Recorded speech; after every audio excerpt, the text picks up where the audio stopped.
Hi, everybody, and happy Halloween. Welcome back to another episode of Rated TNT with Tim and Tay, the show where we talk about TV shows, movies, fanfics, fandom, and everything in between. I'm Tim. This is Tay. Hey. Thank you for coming back. Lovely to see you. And if you can't already tell by our interesting setup here, Mm-hmm. it is Halloween. And this is not only our first holiday episode, but it's Halloween. So we Period. wanted to do something a little different, a little special, and this episode will be all about all things Halloween, scary, horror, and everything in between. Yes. Let's get into it. Yes. I'm gonna start by saying though, Halloween is probably my favorite holiday of all time. I don't get me wrong, I love a good Christmas. Thanksgiving can eat shit. I don't really care about Thanksgiving, but Halloween and Christmas, oh, that's everything. So I'm excited to talk about scary movies because during the month of October, I try to watch at least one scary or Halloween movie each day. The I guess I can kick it off by talking about the last one too that I watched. So, Escape Room. Have you seen that? Never heard of it. Never heard of it. I don't know what year it came out, but it has Jay Ellis in it, and he was From Insecure? yeah, he was in it. And then if anybody's ever seen Daredevil, the redhead, can't think of her name. I actually should have looked that up. But I actually didn't intend to talk about this, but it came to my mind. But it's basically obviously the same gist of like an escape room, but this one is meant to kill everybody in there. So one, they start out in a room. That's spoilers if y'all have not seen it. The first room, it basically turns into an oven, and they have to figure out how to open the door to the next room. And each room is something different. Another room, they end up like in a cabin. Another one is like we're out on ice in Does this anybody building. make it out alive? Spoilers ahead if you plan on watching it. They do. They do. They do. Not in the way in which you would think, though. Yeah, not in the way in which you would think. But it was really, really good. I like the twist in it. I don't. Well, yeah. Spoilers for anybody. Each room was particular to each person. Like they knew them. Whoever had invited them to this room knew the person, and each room ended up having something to do with the person. Like I don't want to give everything away, but it ended up. Scary movies with a psychological aspect, they fuck with my head. I can't do it. I can't do it. I'm not a psychological thriller Really? kind of person. Yeah, I think that I don't like scary movies that can too closely mirror real life. Real life. Yeah, I feel like I can do, like it, Yeah. because Ain't no where the big hell scary exactly clown. where the hell this big clown living in the sewer? Yeah. Like the movies like that are still scary, Yeah. in their own way, but like very much not realistic. Yeah. But the movies like The Conjuring or Paranormal Activity, Yeah. the ones, The Exorcist, like Yeah. the movies that usually come with that based on a true story disclaimer. Yeah, get that far away from me. Actually, no. Yeah, I can't do it. I'm sorry. Those are the ones that I love. The Conjuring, I eat them shits up every October. I eat them up. I love can't them. do it.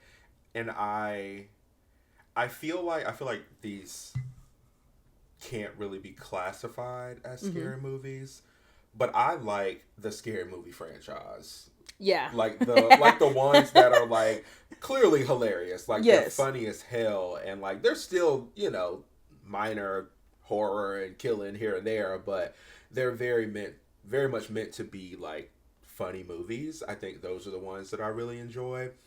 There are a few that I don't know if they would classify as like scary movies, but like The Invitation is one of my favorites. We were talking movie. about that. Yeah, And because I haven't seen it, but I do remember you mentioning it.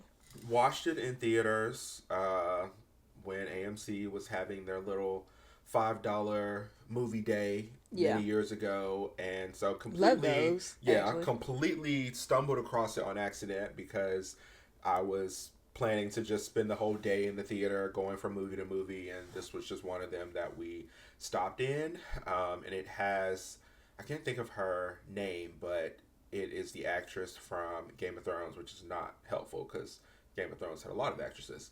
Um, but she was the premise of the movie, without like completely giving it away, is it follows this girl who doesn't have any family or thinks she doesn't have any family, and she decides to do this DNA test.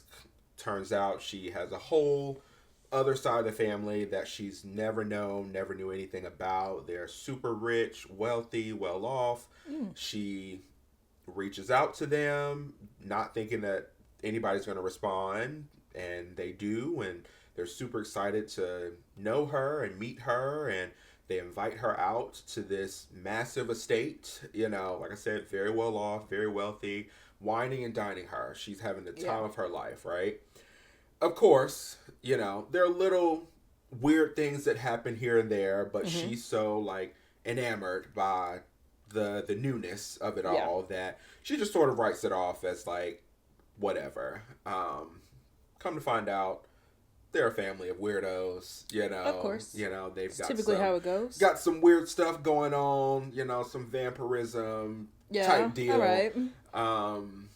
Yeah, I like movies like that. Movies like The Menu with The Menu is Anya good. Taylor-Joy. Like The Menu is good. like movies like that I don't necessarily know if I would categorize as like a scary movie or like a horror movie. They're thrillers though. They're thrillers for sure. Yeah. I think that's what I like. Yeah. I feel like I would be lying if I was like, oh, I love horror movies. I love scary movies. I like thrillers that might have a little killing aspect to it. You know, I'm the opposite. I love a good scary movie no matter what type it is. Well, actually, let me stop lying. I love scary movies when it comes to, like, I'll watch The Conjuring. I have, in fact, seen a ghost in my life, but am not scared of ghost movies. how did you know it was a ghost? So, I guess we're going to get into the story. What did it sound like? My grandmother bought an old house. And when I was younger, me and my granny, our birthdays are 3 days apart. We're both Tauruses. That's my girl. I love that lady down. Okay, so I was really, really close to my grandmother. So I spent a lot of time at her house. And this particular time, her bedroom was at the very back of the house. And so I used to sleep in a bed with her. And the bathroom was all the way at the front of the house. So it's kind of like, it wasn't a shotgun house, but like it was like a kind of long, but it was a big old house. Rickety, you hear floorboards creaking, all that, right? If you hear sounds in the middle of the night, you was just like, it's the house. So this particular night, it's dark. I have to use the bathroom. So I get up out of her bed. I'm looking at her. She sleep next to me. I did sleep in the bed with my granny. I was like 8. Obviously I just said the floorboards were creaking, like this is an old house. I'm not sleeping somewhere by myself. Right. So, I get up to go to the bathroom and I'm right at her door. Mind you, she doesn't have it was an older house. Not every room had like actual doors. They just had the archways. So hers did not have an actual door. She just had an archway to her room. I'm standing in the archway. There's nobody else up in the house because I had an uncle that stayed there at that time.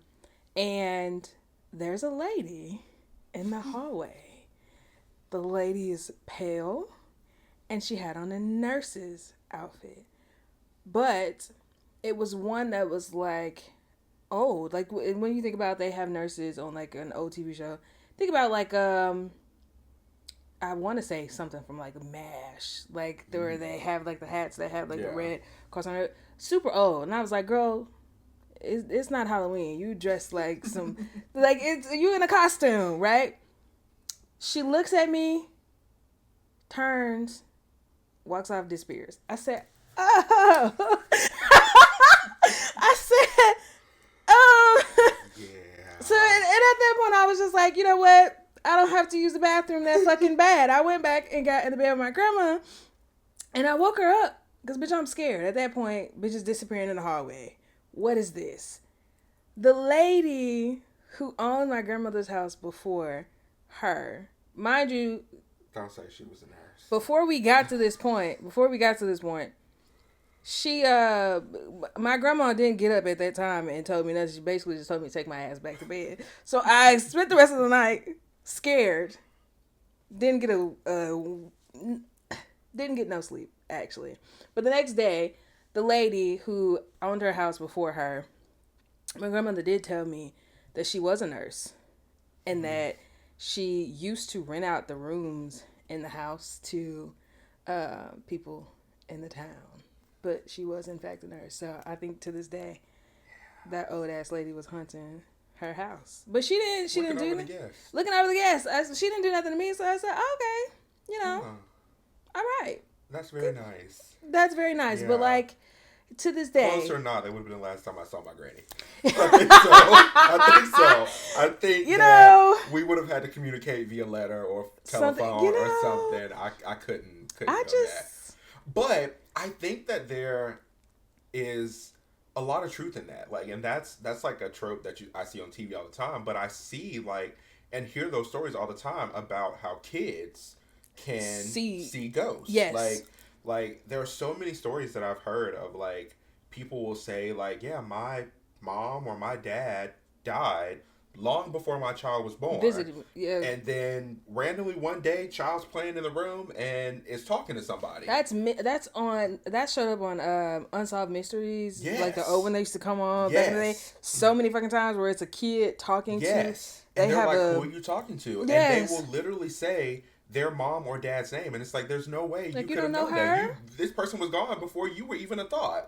Or when they have the imaginary friends that turn out to be a real dead person, that I said, oh bitch, it's terrifying. But it is a thing. I know the way that they talk about it in media or any sort of stories. They always say because the child is so new into the world that they are closer to, I guess, the not purgatory, but the limbo world or the land between the real world and I guess or being alive and being dead, somewhere in between there. Just enter the world. Yes. And so I think that's what they explain. Yeah.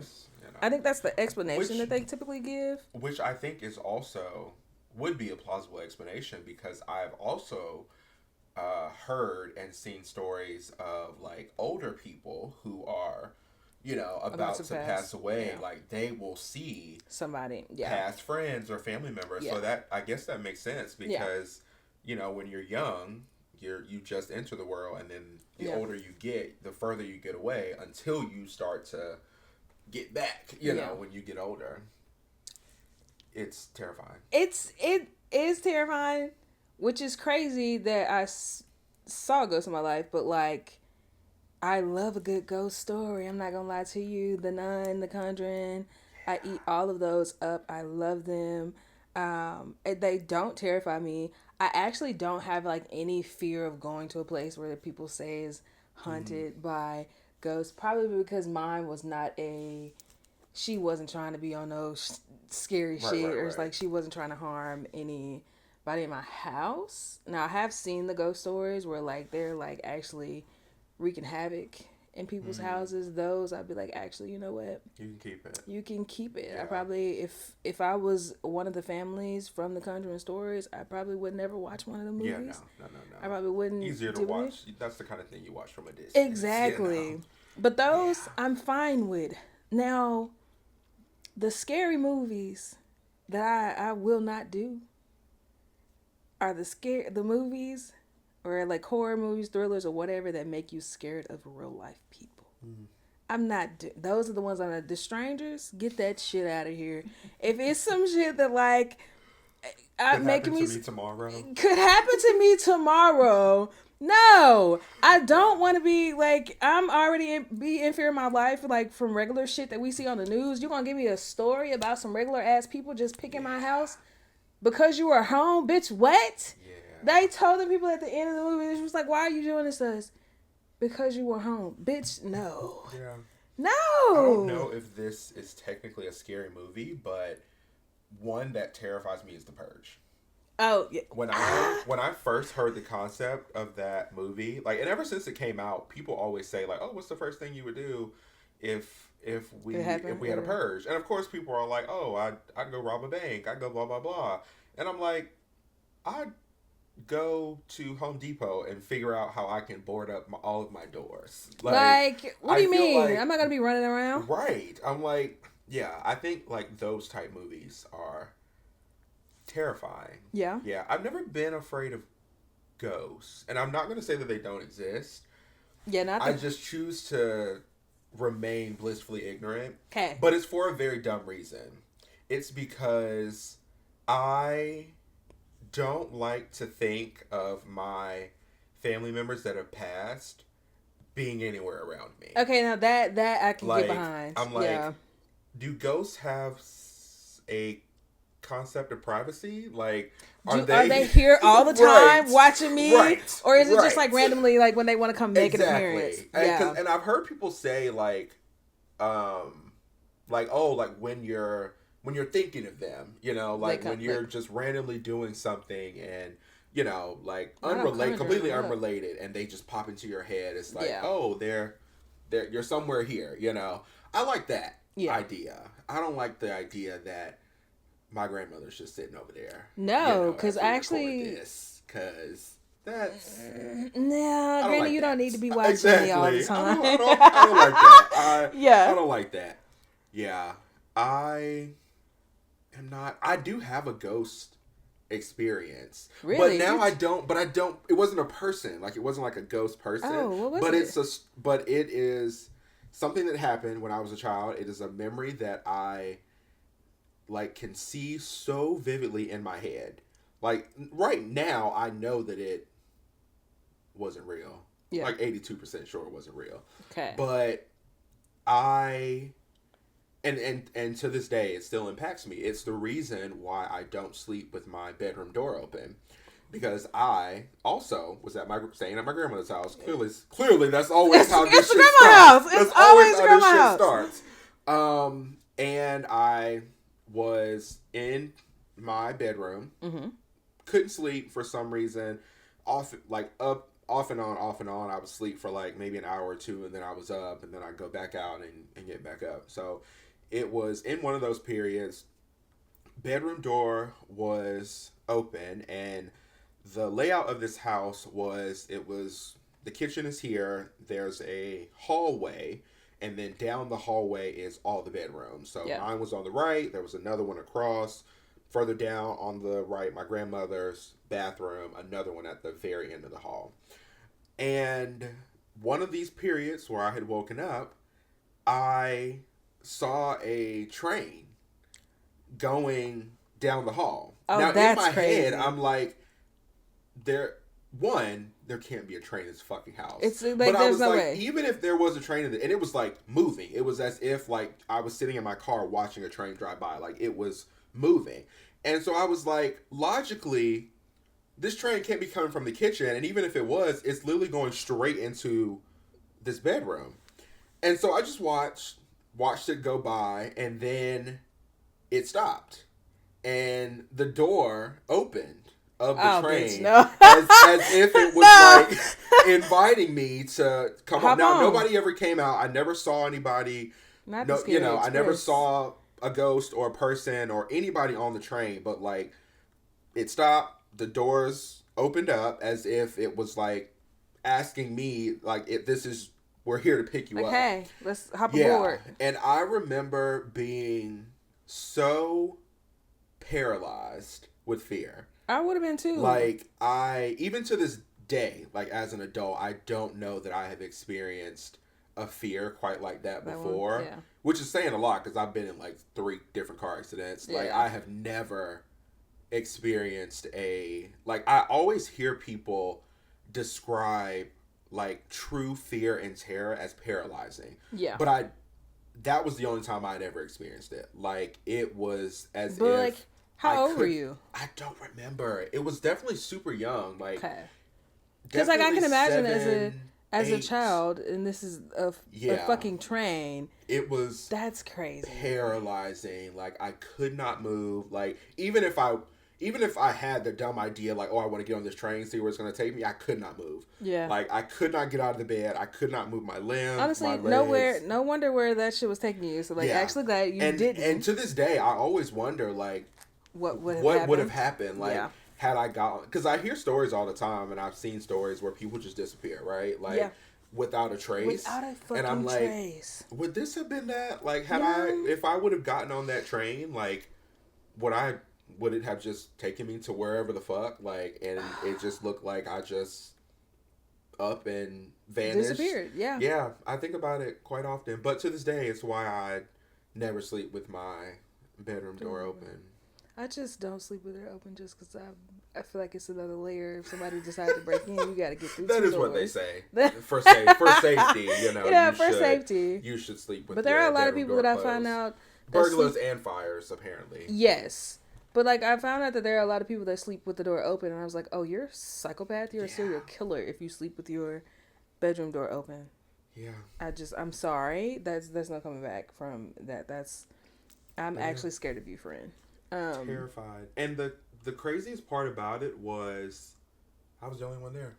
So it's not even like I could be like, hey, did you see that? You know, it was literally just me. And of course I was a child, so nobody was gonna believe me. Yeah, I saw a train last night. In the hallway. Right, I saw a train in the hallway last night. You didn't hear that? You know, so of course it was like just this thought that lives only in my head. And it is so vivid. Like, even right now, like, I can hear it, I can see it, I can smell this train. Like, I can hear the creaking of the doors as they opened up for me to go in. Like, I don't think I've ever heard a ghost story where it was an object or like a vehicle or something, not a actual person. That's crazy. And I was fully expecting. I think that's part of the reason why I was so scared. Like, I was expecting someone or something was going to come out of this train. Yeah. That's why I came to the conclusion that, like, clearly it was waiting for me to No, it was just like, actually, we're not dropping nobody off, babes. We're picking you up. I was waiting for someone to get off. Like, oh, this is your stop. But clearly, they were here to pick me up, you know? Oh, that's... But yeah. Glad you didn't get on there, to be honest. It is such a vivid memory. Like, and it's like I couldn't do anything about it. Nobody else experienced it. Nobody else saw it. I couldn't talk about it with anybody. It is just this vivid, clear memory that lives only in my head. Jeez. And the crazy part, it was literally just me and my grandmother in the house, and now she's passed away. So it's not even like you can talk to her. Right. It's not even like I could be like, hey, you didn't hear nothing, you know. And I mean, like, and I get that part. I am the only person that has seen something to my knowledge in my grandmother's house. Nobody else was up, or she wasn't up. And my uncle wasn't up. And so, like, you know, I carry that myself. They're like, oh, yeah, I saw the dead lady that owned your house walking up the hall. And she was the one that told me that. But I think more people could understand or, like, get behind the idea that I saw the ghost of the lady that used to live here. Because I want to say she died in the house. Don't give me the line, but I don't know. But I think she did die in the house of, like, just old age. I find it that, like, if you were to tell people I saw a train... in a hallway, that would be a far because at harder least you story were to able sell. to identify that she was a nurse. And somebody was able to make that connection. That the previous owner was a nurse. Yeah, me saying I saw a train in the hallway it doesn't add up. You know. Yeah. But it has made me fascinated about trains, and trains are my favorite mode of travel. Yeah. Okay. I don't do it a lot, but. Yeah, I don't know if that's where it comes from, but most people I think would be like terrified. I do love a train ride somewhere. I've recently seen it like blow up on TikTok where people are like taking like scenic train Yes. rides. Like I do want to do that. Yeah, I'm like not gonna lie to you. that's the thing that you can do and just get on and ride for however many hours. Yeah, I think it, Yeah, which is the same thing like taking a cruise, I guess. And to be honest, keep me on land. Oh yeah, I'd rather get on the train. Right. I'm not doing a cruise again. I let my daddy talk me into doing that 2 years ago. I would never do it again. But I will say most people would. I think people would just be like terrified of trains from that moment on. You're just like, no, I'm on this now. Yeah. Don't know why, because like I said, I've never experienced a fear like that before. Yeah. But I think the fear was more so about who is going to get off this train. Yeah. What is going to get off of this train. Than the train itself. Yeah. And like the way that I saw the train in the hallway, it was taking up the entire hallway. So it wasn't even like I could run past whatever this is down to my grandmother's room. Like this train was consuming the hallway, and it was literally filling up the doorway. So like whatever it was me and it. You know, we were locked in. So I'm gonna tell another story. Obviously, my family got lots of stories. This one isn't mine though, but I want to tell it because I feel like maybe it's like the same instance or correlation. Because if it was taking up the entirety of the hallway, it was intending to have you come on and take you to God knows where, right? Don't know if like it would have, you would have just disappeared. Maybe if you got on, it would have been death waiting or on there, or like something of that sort. Not to make light of it, but my mother, and so I have an older cousin, and he had a seizure when he was a kid. I wasn't born at this time. He was the first of my granny's grandkids. But he was with my mom and my uncle and my grandmother, who also was a nurse. Okay. Okay. And my brother is also now a nurse. It runs in the family, so if I was scared of nurses from that point, I would have been fucked. But my grandmother was a nurse, and she worked at the hospital in our town. And my mother and my uncle called her when he started to have the seizure, and she was like, bring him to the hospital now. So I can't remember the name of the car. My mom had like this really nice red car that was convertible, Z something, if anybody can recognize it, Z something. So she's in the driver's seat. My uncle is in the back seat holding my cousin. And to anyone, not given where my hometown is, but I'm a country girl, to get to the hospital, you had to drive this road, and it had a bunch of curves, and there's nothing but woods on both sides of the road. And so it's nighttime too. My granny was working overnight shift, and she tells this story. I'll have to invite her on here one day to tell the story herself. But she tells the story that she's driving on this road, and that Bigfoot comes from the right side of the road, and then when he gets to the middle, like he's just walking, she stops, slams on the brakes, and he stops in the middle of the road, looks at her, and then turns back and continues into the woods on the left side. And she's asking my uncle, did you see that? And he was like, no, nigga, drive the car, we gotta get to the hospital. He's like, no, why'd you stop? And she was like, it was Bigfoot. And he's like, no.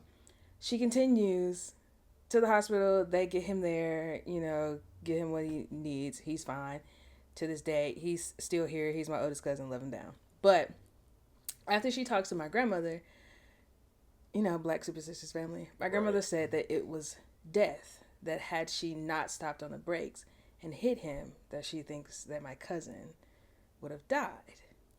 And so that was her forensic. So I tell that because maybe the train right was something of the same sort, like something supernatural coming for death or some other thing. I have plenty of stories like that too when it comes to my family.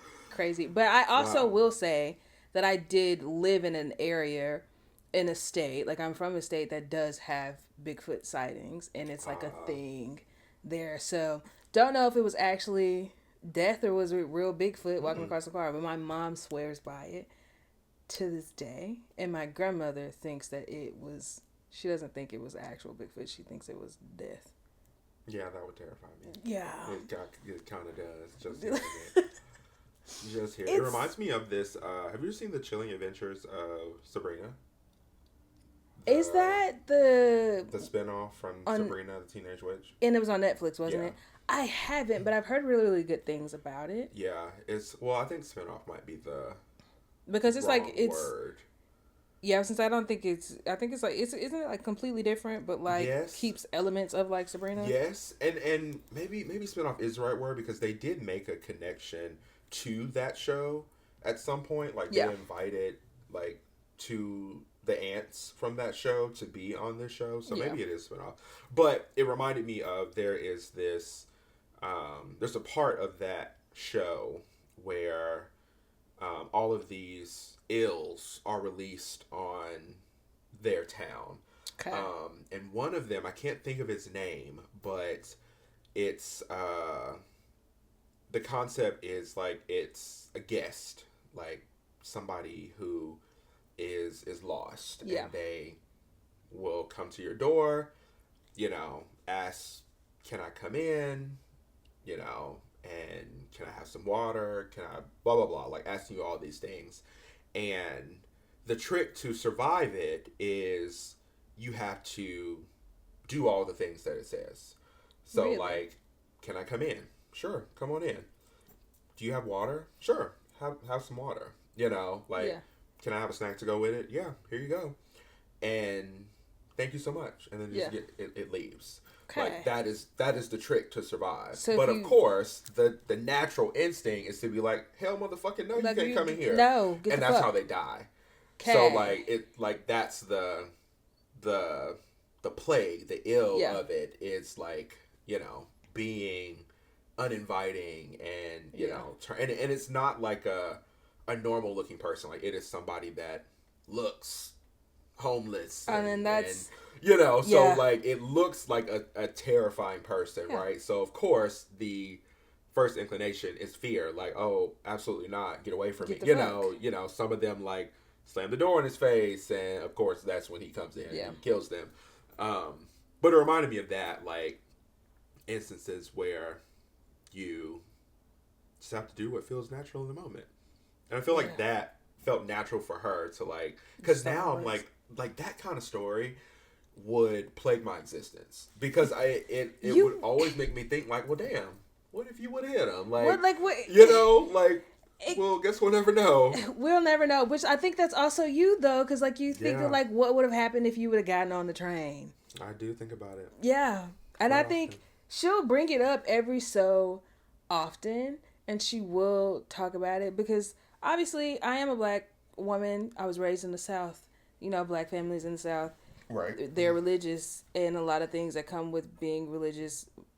A lot of times they don't want to admit it, but it's also a lot of superstition that comes with it. The sweeping over the feet, not walking Right. under the ladder, not Putting breaking your purse on the floor. glass, putting your purse on the floor, not opening umbrellas in the house. Like the whole nine. It also comes with things of like believing that death comes in different shapes and Yeah. forms. Because the lore runs deep. But that story, or what comes from Sabrina, reminds me of like, yeah, I'm real off deep into the scaries. I told you it's my month, it's my thing. Into the stories of also different beings of other cultures, and one that will always take me down through there is Native American culture with skinwalkers. And then, but I want to know, I can't remember if this in particular thing was, I want to say it is though. But there's a story of them sounding like your family member. Like if they're outside your front door, I could be looking at my mom here or know that my mom's upstairs, but I hear my mom calling from me Yeah. through the front door. I think there's a version of that story in almost every culture. 'Cause Every I've heard culture. it multiple times. There's Yes.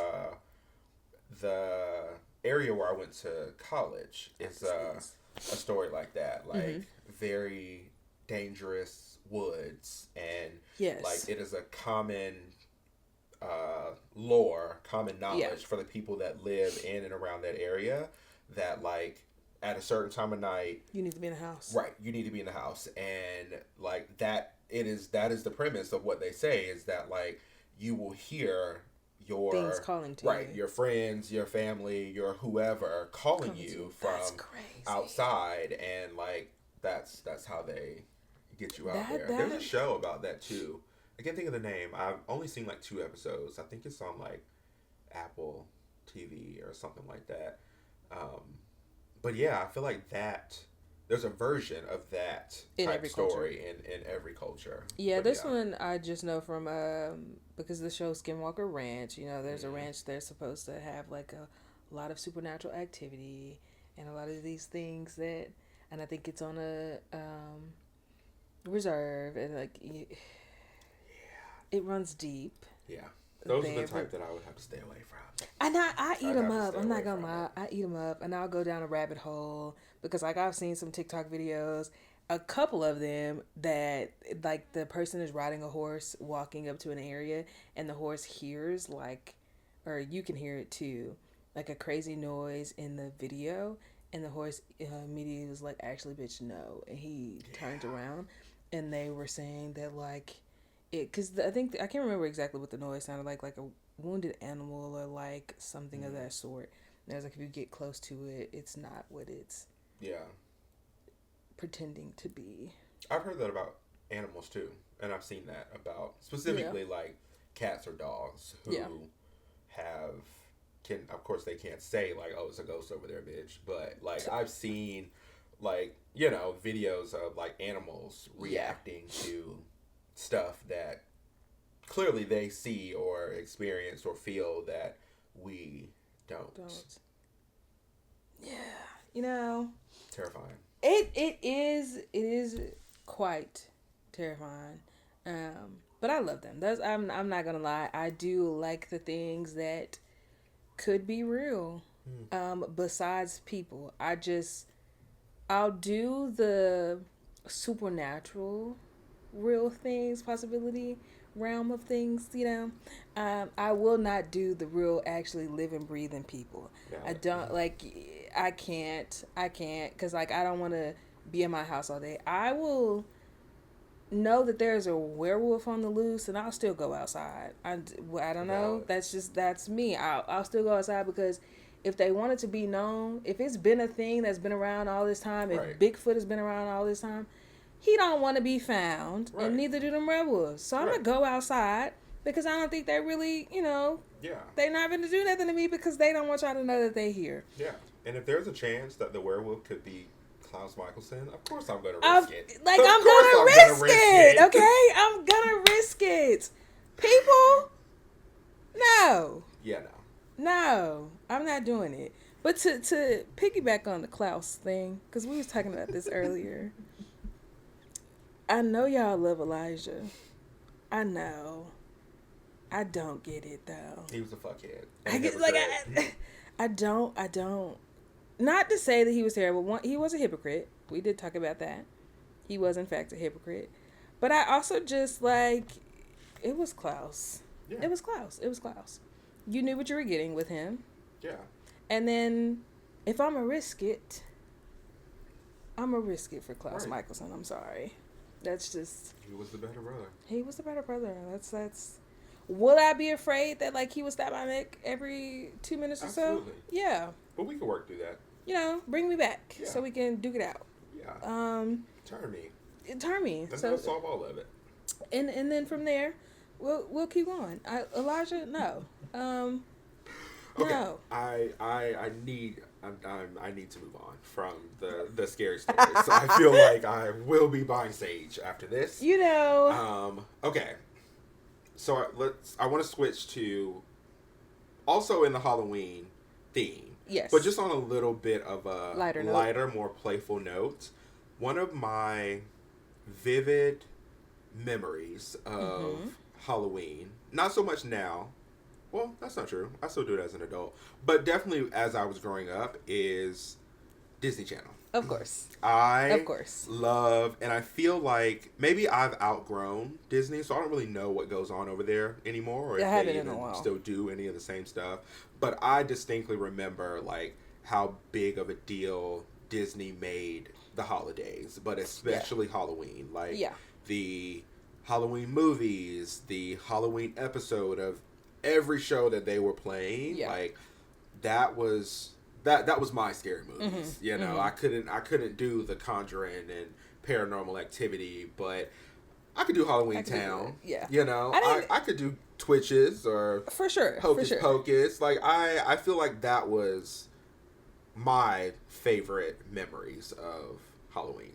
Yeah, and then I can agree with that because I didn't get off into like all the other really really spooky stuff until I was older. When it came to Halloween as a kid, it was all the shows. Sweet Life of Zach and Cody's episode, That's a Raven's episode. What else? Because hers, I think hers was with cows, was it not? Yes. Yes. Yeah. The Halloween party. Yeah. The Halloween party. Yes. I don't remember. Oh yeah. Hocus Pocus was a huge one, and Halloweentown was huge too. Hated when they replaced Marnie with that other girl, but you know, whatever. Also, I'm really sorry for the people who grew up in households where They couldn't watch it. yeah, where stuff like that was considered demonic. You Yeah. know, no shade to your religion or what you or your family might believe, Yeah. but I really feel like you missed out on some good stuff, and I hope that as you aged and became an adult, you were able to circle back and experience a lot of those things. Yeah. Thankfully, I grew up in and out of that lifestyle. Like my family was very religious, but not to the point where they saw like Halloween and scary movies and stuff as demonic. So Yeah. as long as I was willing to compromise and go to Hallelujah night early on Yeah. in the day, I could still go trick or treating and dress up at night. So you know, I was willing to make that sacrifice. But yes, I'm really sorry to the people that may be unfamiliar with the movies and stuff, that the episodes that we're talking about, because you were not able to experience it. I also grew up religious and but not too much to the point that like we didn't celebrate Halloween. We celebrated. I loved it. I do hate that some people did not get that experience. Yeah. I go through a lot of comments where people are like, "Yeah, I couldn't watch this because my mom said that this was worshiping the devil, or that was this, that, and the third." And I said, "Oh, I hate that. Like you Can't missed relate, out some of though. the cannot Yeah. relate, but hate that they missed out on some of the experiences." Because And I'm sure you all had some great Hallelujah nights. You know? No shade to the church, and they the church were, lock-ins. Some right, of them they did the were- lock-ins. I did. They were doing it. Now the ones that were recreating Passion of the Christ, and they were sending y'all to hell and chaining no. y'all up. I don't know about that. I might have to pass that one. I might have to I for skip sure you would on that pass. one. But Pass that one. you know, I'm sure there was some very very good Hallelujah nights. I went to a few of them myself. You know, bobbing for apples and getting candy and such. But yeah, I definitely feel like you all missed out on some quality kid experiences. For sure. You know, because of that. Were you able to like walk the neighborhood by yourself to go trick or treating, or how did you participate in trick or treating? I remember always went in a group. Okay. Yeah. And I also, so like before it was partially walking, partially driving. Mm-hmm. So like I remember me also have a sister. So like me and my sister and like our cousins who are around our age would like get in the car, we would drive to a neighborhood, park, walk that neighborhood, get back in the car, drive to a different neighborhood. Same. And I was like, and as I got older, I realized, that's not the same experience that everybody was having. No. I'm grateful for it, because you never know what could happen.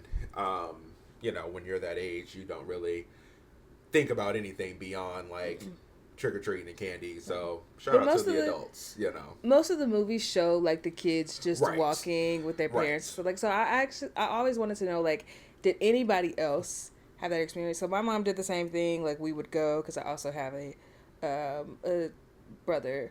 We would get in the car with my mom, so drive to the neighborhood. We would get out, then go to the few houses around that area, get back in, go to another neighborhood. Yeah. What it seems like in the movies and the TV shows, though, y'all are just walking everywhere. Right. But I also did not live sometimes then I live in a walkable area because I lived in the country. Yeah. And so... And they also always make it seem like there's a million kids on that block. Yes. So, like, where are all these kids coming from? Right. They're all just walking together, passing each other and stuff. Yeah, I wasn't in that situation. As I got a little older, it became less about trick-or-treating myself and preparing for trick-or-treaters. Yeah. So, because there was a point where I did live in a neighborhood that was a very movie-esque, it was very walkable. Yeah. There were families everywhere, kids everywhere, but by that point, I think I'd outgrown the costumes and the trick-or-treating. I was 16. I remember there was a point where I was the neighborhood party thrower, so I would be throwing Halloween parties and inviting everybody from school, you had the come on, period. I had to put on for the neighborhood. But and then so it became trick-or-treating earlier in the night, because of course they won't have their kids out too late. And then at a certain point, we turn off the little night light, the little outside light, let everybody know we shut down over here. Yeah. And then we go turn on the black lights and the party lights and on the other side. And I think I still do that now, not necessarily the party aspect, but I like parents and families that make trick-or-treating a big deal for their kids. And even though I haven't seen a lot of kids in my neighborhood, but I think it's because I grew up in a household where we're going to drive to these different areas. I'm always you never know who might come by. So I always make sure to have my light on and, have a little bit of candy just in case, and there have been years where lots of people have brought their kids by. So I really like that. But I was always trick-or-treating in a group, and then as I got older and sort of grew out of it, it was more I'm gonna hang out with my friends and same. Or we're going to this party, or I'm gonna throw a party or whatever. I by the time that I moved into the movie-esque neighborhood as well, I was 16. So then I was just I was just I'm not about to go knock on these people's door for candy. I'll buy my own candy, or I'm going to whoever's house party. I did not throw the parties at my house. We did that one time. It was a terrible thing, and mind you, we wasn't even in a house then. It was an apartment, and my mom didn't know about it though. So, I think I learned my lesson with that. So by the time we moved into the picturesque neighborhood, we was not throwing the parties. But I did attend a lot of Halloween parties. Did you do trail rides and haunted houses? Yeah, and I'm glad. Now, haunted houses, we'll come back to that because that's a whole nother thing. I enjoy the trail rides. I'm grateful that I experienced them before boots on the ground became a thing. Because I feel like that has ruined many a trail ride these days, and it's why I can't get into them now. No shade to anybody who likes that song. I just feel like it's a little overdone. I mean, because it was a great song, and it was good while it lasted, but it's running into the ground now. Right. Love that Beyonce included it in her Cowboy Carter set. It was a great little moment. Let it go. Yeah, this time to hang it up. Haunted houses, Not for me. Really? I it is one of those things that I associate with childhood trauma. Yeah. Could I do it Mm. now as an adult? Probably, now that I know that, like, but I feel like even now as an adult, the experience would be ruined for me because I would be like, maybe you just at work. Like, you this ain't no monster, baby. You clocked in. Like, I am weak this as fuck. is your job. And I think I'd be thinking about, like, how much y'all get paid. Like, Yeah. all the adult things that you didn't used to care about. But yeah, I feel like I had a haunted house experience when I was way too young to Okay. understand exactly what this was and what was happening. Yeah. Yeah, and it was very, very traumatic, and I've never been able to go beyond that. Like, Okay. even now, like, anytime anybody mentions a haunted house, you would think that I am deaf because I just have like, I don't hear them. I'm like, oh, you're clearly not talking to me. Like, Clearly there's not no in way that. that I'm even being included In this in I can't even conversation. believe you're having a discussion near me. Really. That's crazy. Yeah, me and haunted houses They don't are. mix. You know, y'all They're don't not mix. I don't like it. Okay.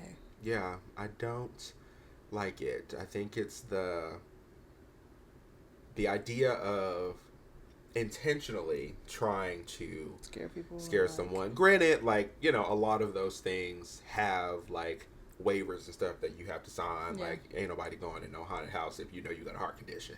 But, like, I think I just think about that a lot. Like, the intentionally trying to terrify people and what could come from that. And yeah. so yeah, I'm not a haunted house attendee. No. I support people that Okay. like to do it. I do think it is a lot of fun. It can be a lot of fun. I love the videos. And I guess now that it's October, They're gonna come back around. yeah, they've been circling back around. But I sure. love seeing the videos of people outsmarting the haunted house people. Yeah, those are With those like are like they're like being chased or something, and they're like hiding up on the ceiling or some Yes, shit, and those are then nice. they Those are funny. trap them in the. I love those videos, but yeah, I don't know that I could do it myself.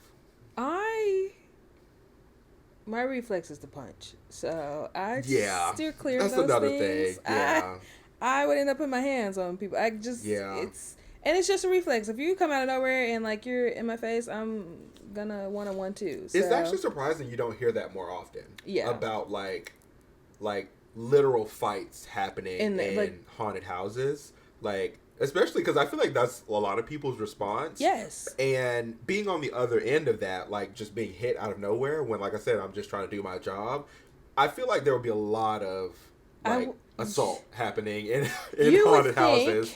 Like, you would think, because I don't really hear it a lot, but, like, that would be my response. Yeah. So, I don't really do them. I didn't really do them that much growing up. Like, I've been to a couple. I will say, I didn't like the haunted houses, but I did go on, like, the ghost hunting tours and things like that. I do like a ghost tour. Yeah, love it. So, in my hometown, there was this museum, and it was always reported to be haunted by ghosts. But, Jesus, by ghosts. And so, we would, every Halloween, kind of like the week before or so, they would have tours for you to come on. Obviously, at night, it'll be a group of y'all. It'll take you through and kind of say what this is, yada, yada, yada, what room is supposed to be haunted, what object in there is supposed to be haunted. And I actually ended up realizing that I've had a lot of ghost-related things in my life. When I went to college, the university that I went to also had rumors of the library being haunted, and but there was like a museum within our library, so the museum would also do ghost tours. And so I had a cousin that worked in the museum, and so she told me about it. So one October, I did the ghost tour there too. Didn't see a ghost. It wasn't. How crazy! When you were telling that story, I was like, how crazy would it be for you to go on a ghost tour and see that same ghost nurse You and just be know, like, "Hey, girl," like if she was I'm just like, like, actually, I feel like you following me, you stalking. Like I actually at that point, then I'm gonna feel like you not you're not supposed to be here. Actually, "Hey, now girl, you remember me?" I don't want to actually. At that point, I would probably want to fight though, because like, Yeah. there's no need for you to follow me through life. I have not seen that lady again, y'all. That was the one and only time that I ever saw her. Nobody else in my family said that they ever saw her. I do have cousins though that do say things about things being creepy at my grandmother's house, but you know, whatever. Maybe we'll have them on one day if we do another Halloween special, and we can talk about I feel like I need to hear everybody's the the other first stories person account of this story. of the story, my Of mom's all story. the stories, Oh, really. you know, there's a few. There's a few. I didn't. I don't think. I don't think I realized like how much I was surrounded by like ghostly things until having this conversation though. Because like I never really talk about them until somebody else brings them up. But it's also just like in quick passing. I don't think I've talked about them all in order to realize, yeah, the connections. Yeah, not me. Only ghost in my house was the Holy Ghost. You know, And that was the only one that was allowed to be there, apparently. So apparently, never had to worry about that, except for the ghost train that was going to take me to whoever. yeah, that, and I think that's actually far more scary. But I do want to take it back to some of the, because Disney was a staple for me too. I did want to take it back to some of the movies about which ones you really, really loved, and what are some of the ones that you still watch to this day. I know, obviously, Hocus Pocus was a huge. Was glad that they went ahead and did two, but for the longest, I think anybody that loves Halloween, they was cutting on Hocus Pocus at every turn. Yeah. Obviously Halloweentown as well. Yeah. All of them. All of them. Even we after we haven't got to the two takes, the hot takes yet, so this won't count. But I liked the last movie. I didn't love the recast, especially now that like social media is a thing, and I don't know if you've actually seen, but the original Marnie, yeah, like has a TikTok account. Like this is her time of year. Like Yeah. she always, because she also married. Yes. What was his name? Cal. Yes. And so, you know, they always do their thing every October. But every year, I feel like she gets the same questions about, like, what happened? Like, you know, why would you recast? And it's never like a bad reason, I don't think. And she never really gives a reason, but I don't like that aspect of the last movie. I don't like that she was recast, but I liked the last movie. I'm not going to say I liked it more than the others. I think more would be. But it was good. Yeah. I think. I liked that it felt more magical. Yes. Even though, I mean, spoilers ahead if you haven't seen it, but if you haven't seen it by this point, let's be for real now. If you ain't seen it now, you ain't gonna watch it. But even though, like, they were in a setting where they weren't supposed to use magic, right? Like, which was a drastic change from the other movies. But, like, somehow I felt like it was more magical. I liked that the way that they used magic, the lore behind some of the previous movies that they explored in this last movie. I liked that the brother, Dylan, used his magic. I forget that he's even a witch. For real. Warlock, I guess is what they call in that universe. But, like, I like that he used his powers a little bit more. And the best part, I think, about that movie was Jesse McCartney. And I we can agree love on that song. Yes. Play it. I listen to it literally at least once a week, have for the last few years. It's just a really good song. I don't know if it was created for that movie or if it was just paired with that movie, but whoever's decision that was, I hope that they are living lavishly from the money that they made from that idea because it's a really good one. I I did love the original Marnie, and but I didn't have a problem with the movies just because Marnie had been Right. recast, because I think it was the last two that she wasn't in. Isn't it like Halloweentown High? I think She in was the there. she was in I High. think. Is it I just the think it's last one just that yeah. I think it's she's just the college one. That okay? she. And what was the in. name of the college one? Do you remember? Return to Halloween Return to Town? Halloweentown. That one I was. I don't know if I've seen High then. Yeah, the original Marnie was in every one except Except for for when the she went last off one. to college. Yeah, racist rat dog. If you could hear that, it is my neighbor's racist rat dog. Racist Red Dog is hilarious. I want to know why I thought it was the last two, but yes, I didn't have a problem with Marnie being recast. I didn't have an issue with the girl. I did still like the movie. Yeah. I was very okay with it. Was I just like, that's not the same girl? Oh yeah. But I think when it came out, it was probably like 2005, 2006. I was like 11. I was like 11. Yeah. I was like, girl, it's Halloweentown. Right. I'm just, Anything can happen. and it like, I wasn't too messed up about it, but I still enjoy it Yeah. quite. No, Yeah. I've seen Halloweentown High, actually. Yeah. Halloween Town, very high on my list. I think even higher on my list and a Halloween staple for me every single year is Twitches 1 and 2. You know, The love that I have for those two movies is actually insane. And maybe it's because I really like Sister Sister. And Yes. that was very much one of my favorite shows growing up. Mm-hmm. But I love Twitches 1 and 2. Like, it was peak Disney Channel for It me. was. Like, I loved everything about it. The concept of, like, you know, long lost sisters, like discovering that you're witches. I love like the sun and the moon references. Yes.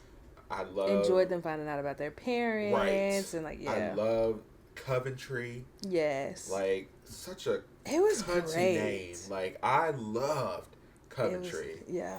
I wanted to live there. And did. Ileana and Karsh, which speaking of recast, I hate that.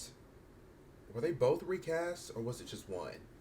I don't remember. There was Let's definitely. see. I think one of them was recast, and I feel like it was the lady. I think it was the lady Ileana. because I didn't like that. I think the guy was the same. Yeah, I didn't like that because I felt like she was fantastic in the first one. She was, and I don't know why they would recast her, but yeah, it was such a good movie. Like the concept of it, the visual of it. Like, of course, looking back on it now, like you can very much tell it was an old movie. You know, like the effects and the CGI just they're not given 2025. You know, but for the time that they existed and that they came out, I love them. Like I said, watch them every single year on Halloween. And I did too. I even now still love learning about them. I feel like I learn something new about them every single year, you know, about how because they were filming other stuff, like one of the twins played both characters at one point. I can't remember if it was Tia that Same. did it. I think it was Tia that played Tamara's character. Yeah. Or the other way around actually. But they talk about it to this day, fill it in. Yeah. And I want to say that, like, not even a week ago, I saw Tia mention it on her TikTok. I mean, this is the time. But yeah, I really love those movies. I feel like they were really well done. The story was really cool. Spoilers ahead. Like I said, if you ain't seen it by now, I don't think it's going to happen. I don't know what to tell you. But I loved the addition of their dad or their biological Yes. dad. Even though it didn't make sense that he was a white man. You know, Because I'm like, the mom was already light skinned. she was. So She was. it didn't make sense that the dad was white. Of course, I wasn't thinking about that back then. I was just caught up in the magic and trying to figure out how I can walk into my closet and get to Coventry. You know. But, yeah, looking back on it now, it didn't really make sense that their dad was white because nothing about them really gave biracial. But nonetheless, it was a fantastic movie. And it was. I loved it. It was. I actually, I wanted me a twin real bad. Same. For a long time. Yeah. Because of sister, and Twitches. I used to think that I was a witch. And that I... yeah, I'm embarrassed even telling this story. And I hope that my sibling doesn't see it. But because I was the older sibling, I could... There are those impressionable years where you can say whatever you want and they're going to believe it. Mm-hmm. And I used to think that we were witches, and that she was holding me back. I was like, if you would just say the spell, bitch, we could be living a different life. Like, actually. Now, okay? So there were many a times where, like, my mom would be at work and it'd just be me and my sister at the house, and I'd be like, hey, come sit right here. Hold my hands. Come on. Come hold my hands real quick. Repeat after me. Mm-hmm, clearly the power was never unlocked. But there were definitely many years where I was like, this bitch is holding me back. Like, actually, we could really be witches. You're the reason we're still sitting here, okay? And we haven't found our real parents. I need you to get your shit together. Exactly. Okay? I need you to act like you believe, okay? I'm weak. Yeah. Sorry about that. So sorry. But yeah, I love Twitches. Definitely a Halloween staple. I really love that you were even including your sister in it because for me it was always like, no, the rest of you bitches are muggles, bitch. I'm the one. I got the magic. Like this was pre Harry Potter for me. Yeah. Well, I missed that. Yeah. I've just now don't shoot me off. Once I found out about Harry Potter, I was like, oh, I don't need you. I don't need you, the chosen right? One, actually, I'm going to leave you behind. I missed the Harry Potter train wave as a kid. Y'all, I just got onto it in like the last 2 years or whatever. Anyways, that's neither here nor there.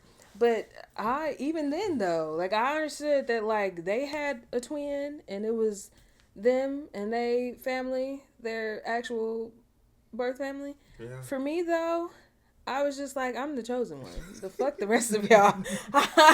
If anybody has the power, it's me. Right. It's me. Right. I didn't need nobody else. I didn't need nobody else. I was just like, actually, I don't need you to say this spell. I got it. I have it.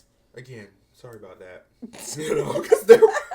Because we would be at it for hours, okay? Because I was like, okay, this ain't the right spell. Like, no, it's not working. Like, I'm like, what are you doing wrong? Like, I need you to focus. You need to believe. Not you had her in boot camp. I'm trying.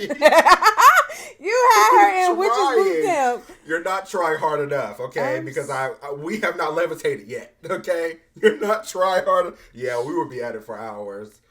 Yeah, it's really a wonder that we didn't stumble across some, like, black market kind of thing, because I was really just using the internet to find anything, Googling like spells to unlock your power, like all kinds of shit. I know the FBI agent in your was really having like, a giggle. Hey, he was really kikiing. Like I know he was telling all his coworkers, "Come look at this,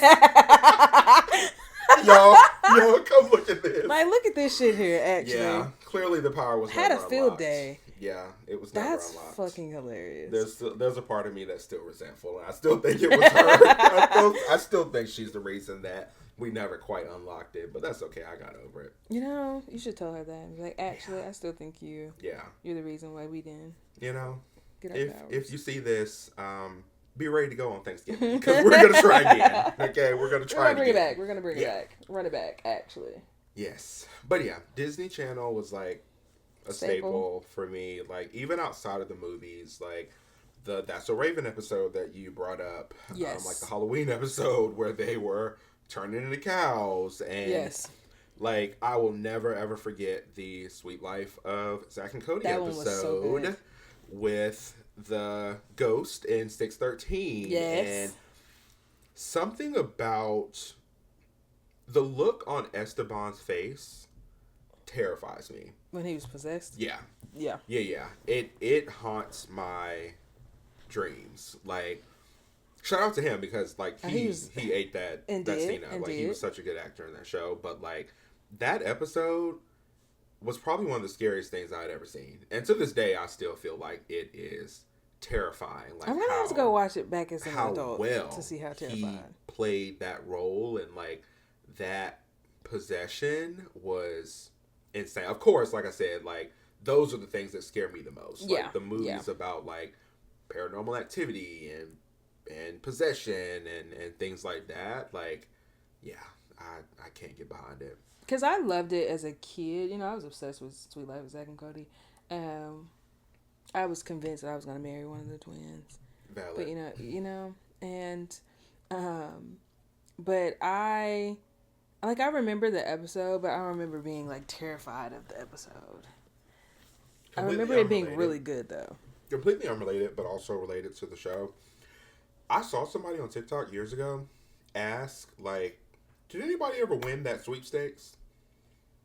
On the Sweet Life of Zack and Cody? I do remember somebody saying something about that. I don't know. I really feel like a lot of those shits were scams because, like, I never heard about it. Every single time. Willing to sell my entire family's information down the river if it meant that I was going to win this trip to the Sweet Life of Zack and Cody. But I don't remember if anybody ever responded to that. Actually, you know what? If you're the winner, or if you know the winner, let me know because I'm curious if anybody ever won it. I need to know now. I'm gonna look this up. But yeah, I loved Disney Channel. I love that they made a big deal out of the holidays. You know, I know this is the Halloween episode, but I also really enjoyed Thanksgiving. Yes. I like that they celebrated a number of holidays. Like, I distinctly remember there being an episode of The Proud Family about Kwanzaa. You know, so like it was like not just the traditional American holidays that they would celebrate. Another Halloween staple, which I don't know if this was a Halloween thing or if it has just been made a Halloween thing. Are you familiar with Calling All the Monsters by China Anne McClain? I feel like I've heard that. That song is to Halloween what All I Want for Christmas is to Christmas. Okay. Yeah. Okay. Yeah. October 30th, 11:59 on the dot. I'm hitting play. that is what takes me into Halloween every single year. I'm gonna have to go back and listen to it. I feel like I've seen it on Disney Channel before though. Art. And she recently re-recorded it with her sisters. Oh, so now there's two versions. Love that. The Disney Channel version and the like now adult version with her and her two sisters. And I feel like their brother might also be on it too. I don't even think I realized that they had a brother. Really, really. Does he also look like really them? good song? He does. Because they all look so much alike. Yeah. I love that song. Yeah, it was a little weird for a second there because there was this period where she got really religious. She did. And people didn't really know like what to do with that. Yeah. You know, especially because like I said, this song is to Halloween what All I Want for Christmas is to Christmas. So it was like, ooh, like can we even enjoy this song anymore, girl? Yeah. Like, do you enjoy this song? No. Yeah, and it was just a weird spot to be in. You know, I'm not going to comment on her religious situation. I do remember it though because I did see like there was a video that I had watched and I was like, oh, okay. I was very curious. Like, is this era done? Like, are we moving past it? But then they re-recorded the song, so I was like, okay, clearly we have to be. Yeah, clearly we can still enjoy this. Jumping back in with my Google search of the sweepstakes, it does look like people actually won. There were several of them.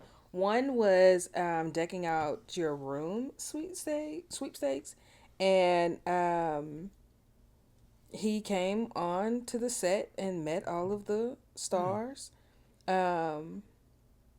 Yeah, I was gonna say he kept the secret that he won for a long time. There's a Danimals one where the winner received a trip to Hollywood and $10,000.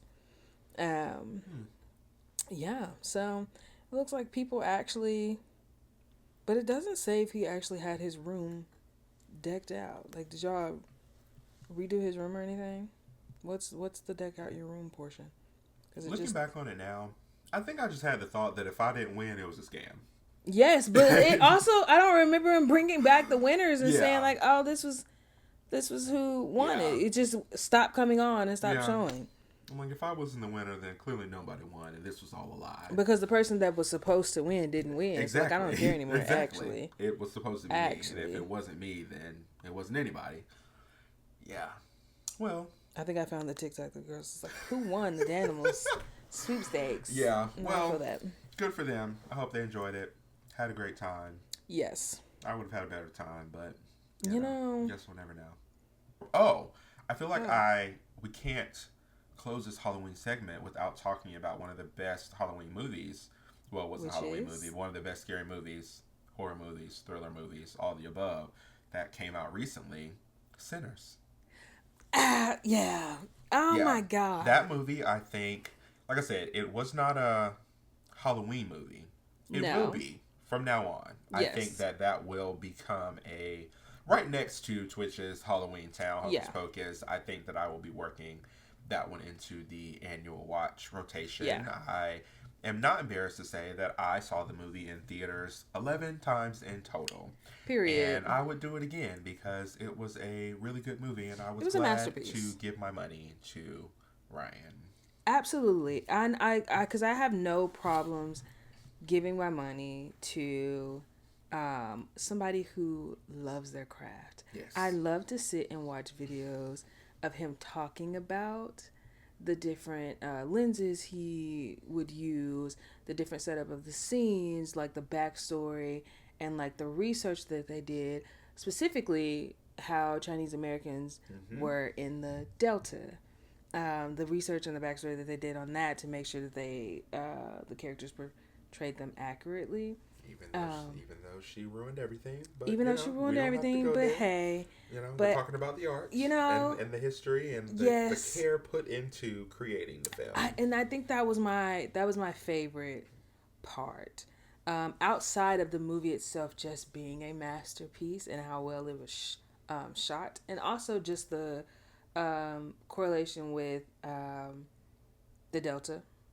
Obviously, it's where I'm from. I'm from around those parts, and so it was very nice to see how much care they put into wanting to show an accurate depiction of people during that time.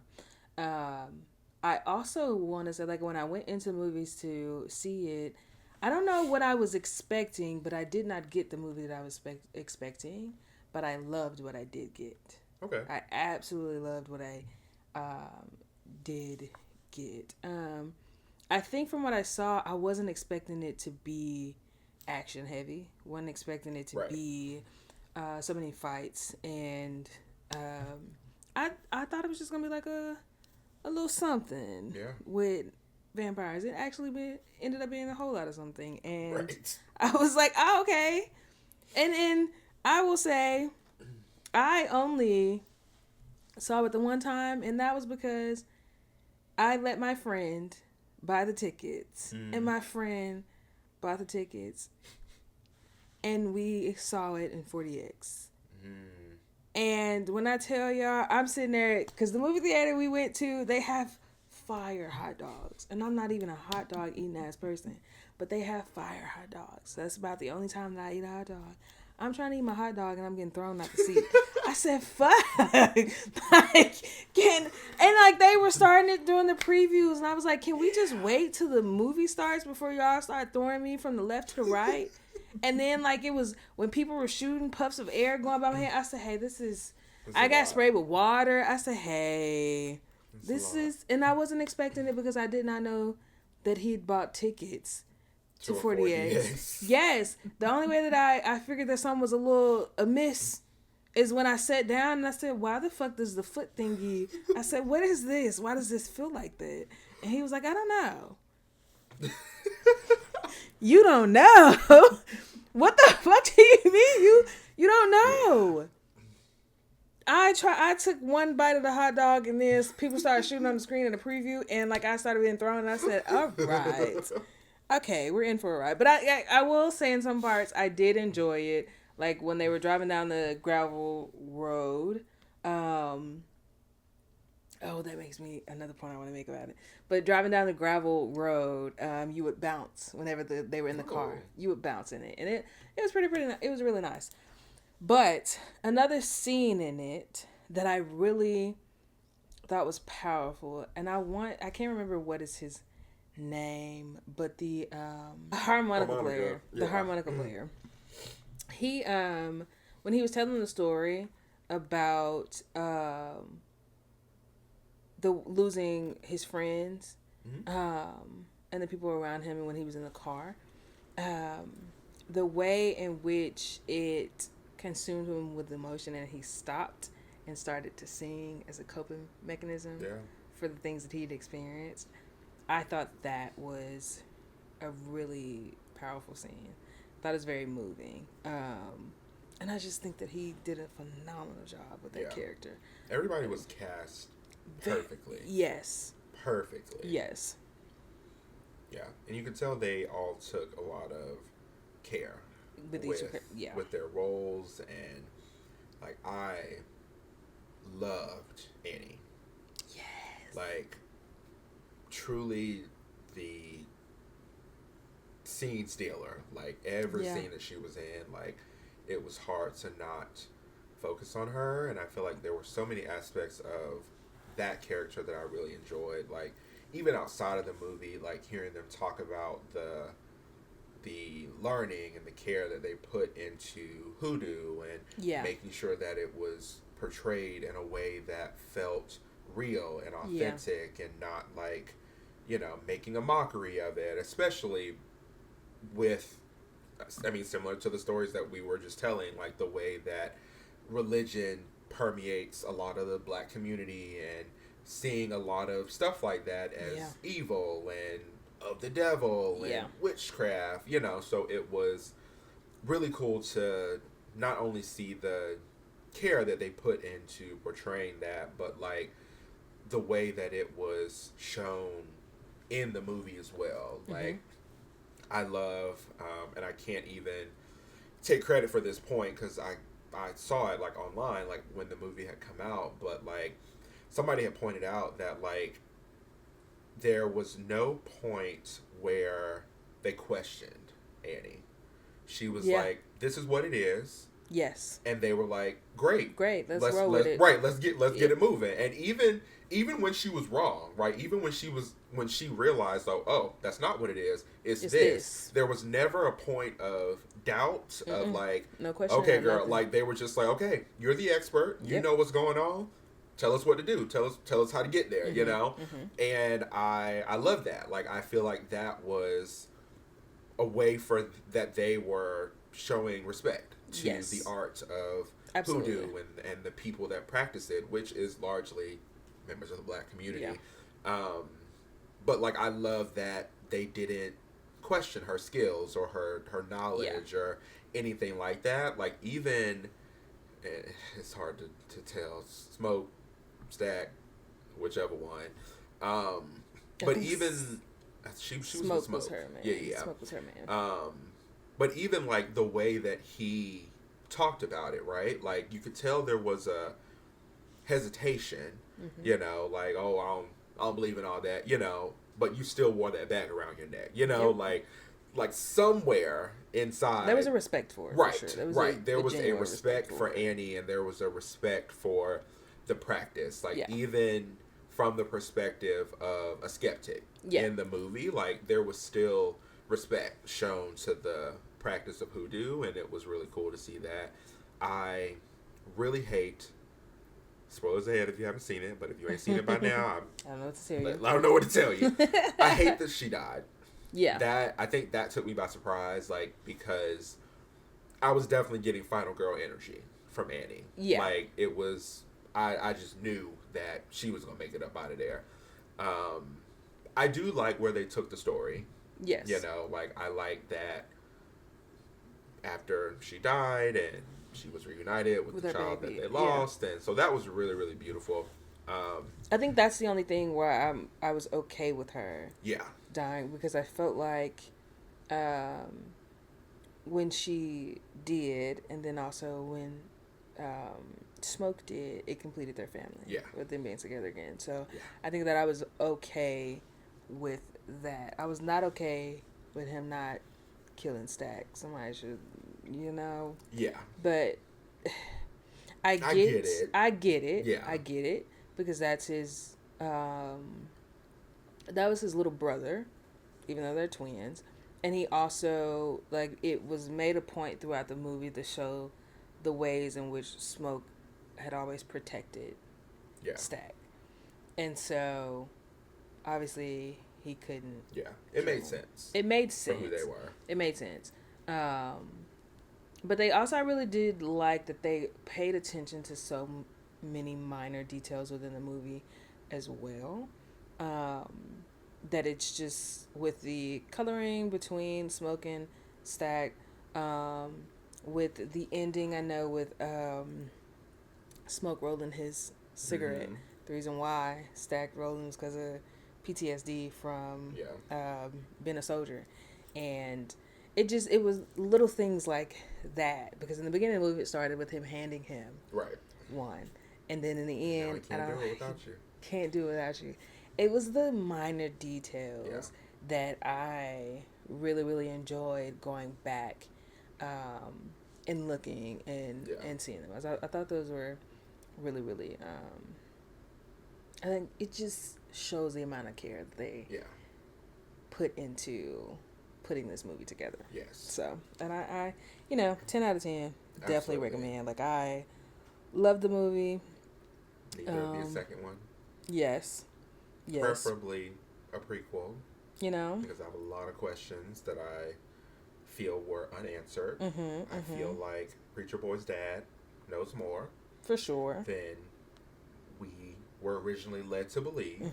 You know, I think that was evident in him showing up in his state covered in blood back to the church, and he just didn't seem shocked. You know, he didn't seem surprised at all that this is where you have found yourself. It gave.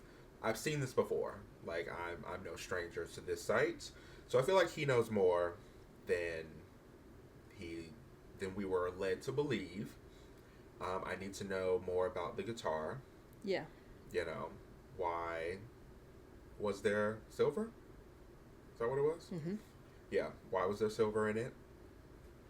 It kind of puts me in mind, because, I do a deep dive on a lot of things. And I know that when I first saw it, that it kind of put me not in mindset, but like made me think about the story of Robert Johnson.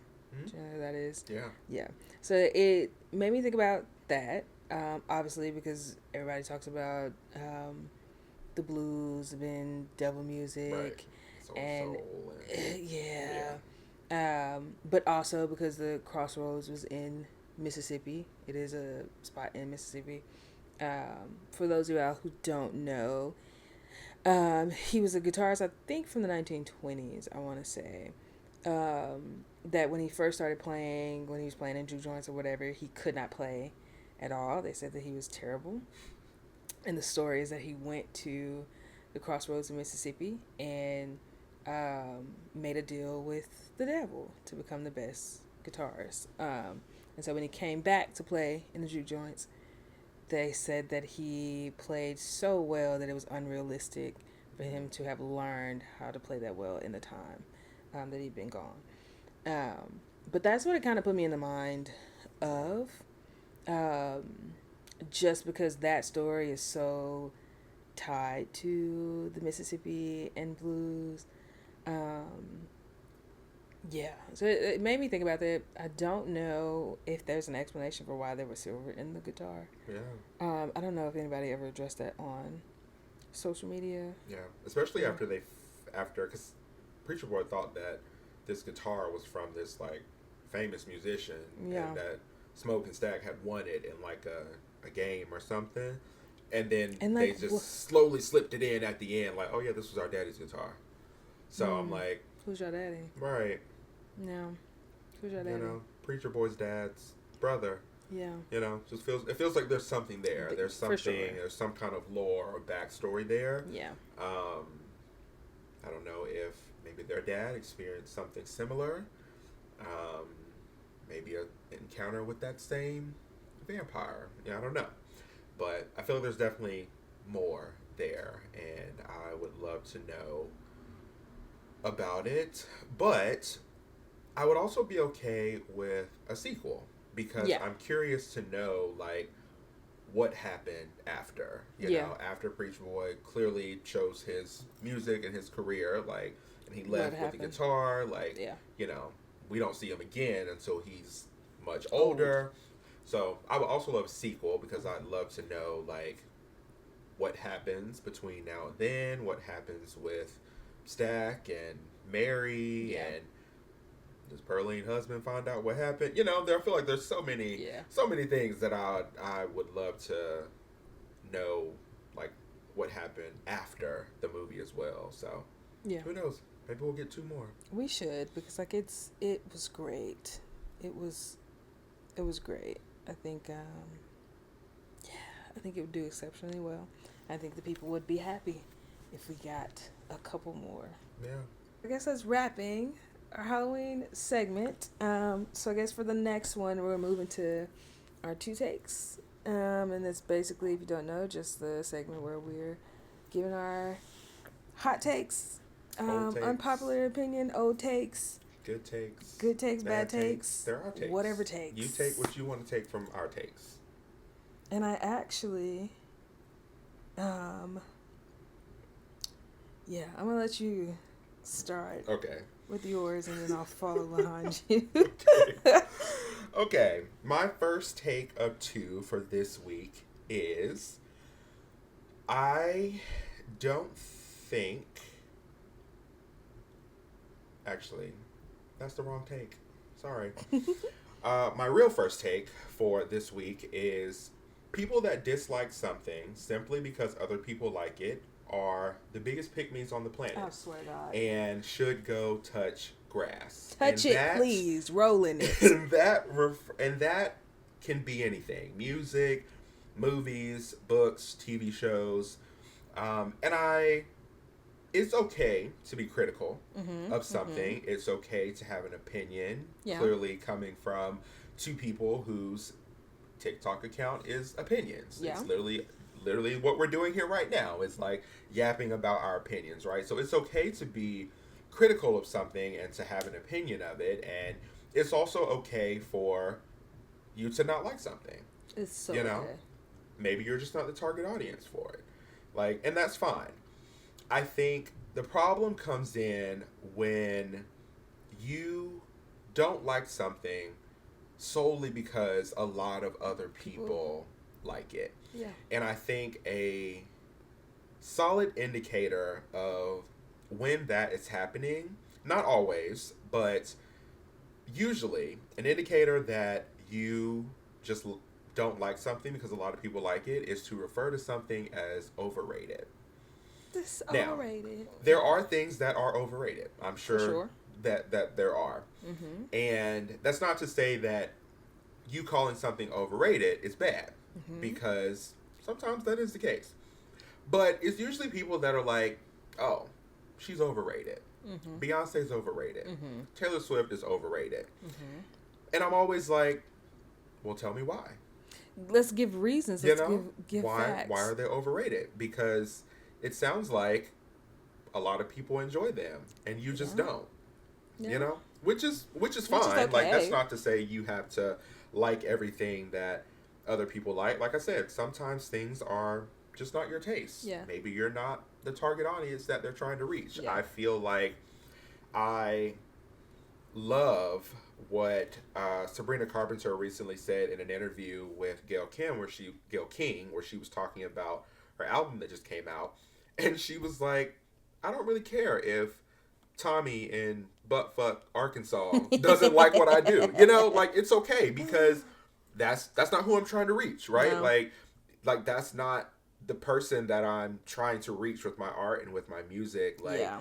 you know, would it be great if he were to find some value in what I do? Absolutely. Absolutely. But know that I'm not at home crying and sliding down the wall because you tweeted that I'm overrated or that you feel like I should be doing X, you know? Yeah. And I feel like all art is subjective, you know? Any kind of art, whether that's actual art, painting, drawing, sculptures, acting, singing, whatever. It's all subjective. And even from the perspective of the person that is creating it, you know, it is impossible to create something that everybody is going to like, you Absolutely. know. And that's like any mode of creation, even as TikTok content creators, right? Like, there's no way that I'm going to create a video that every single person is going to enjoy. No. Like, no. I'm almost certain you can go down my entire feed. There is probably a hate comment or Absolutely. somebody disagreeing with me on every single take that Yes. I have. Even if 99.9% of the people are agreeing, that 1% is always going to find it and be like, actually, you should shut the fuck up because that's not right. You know?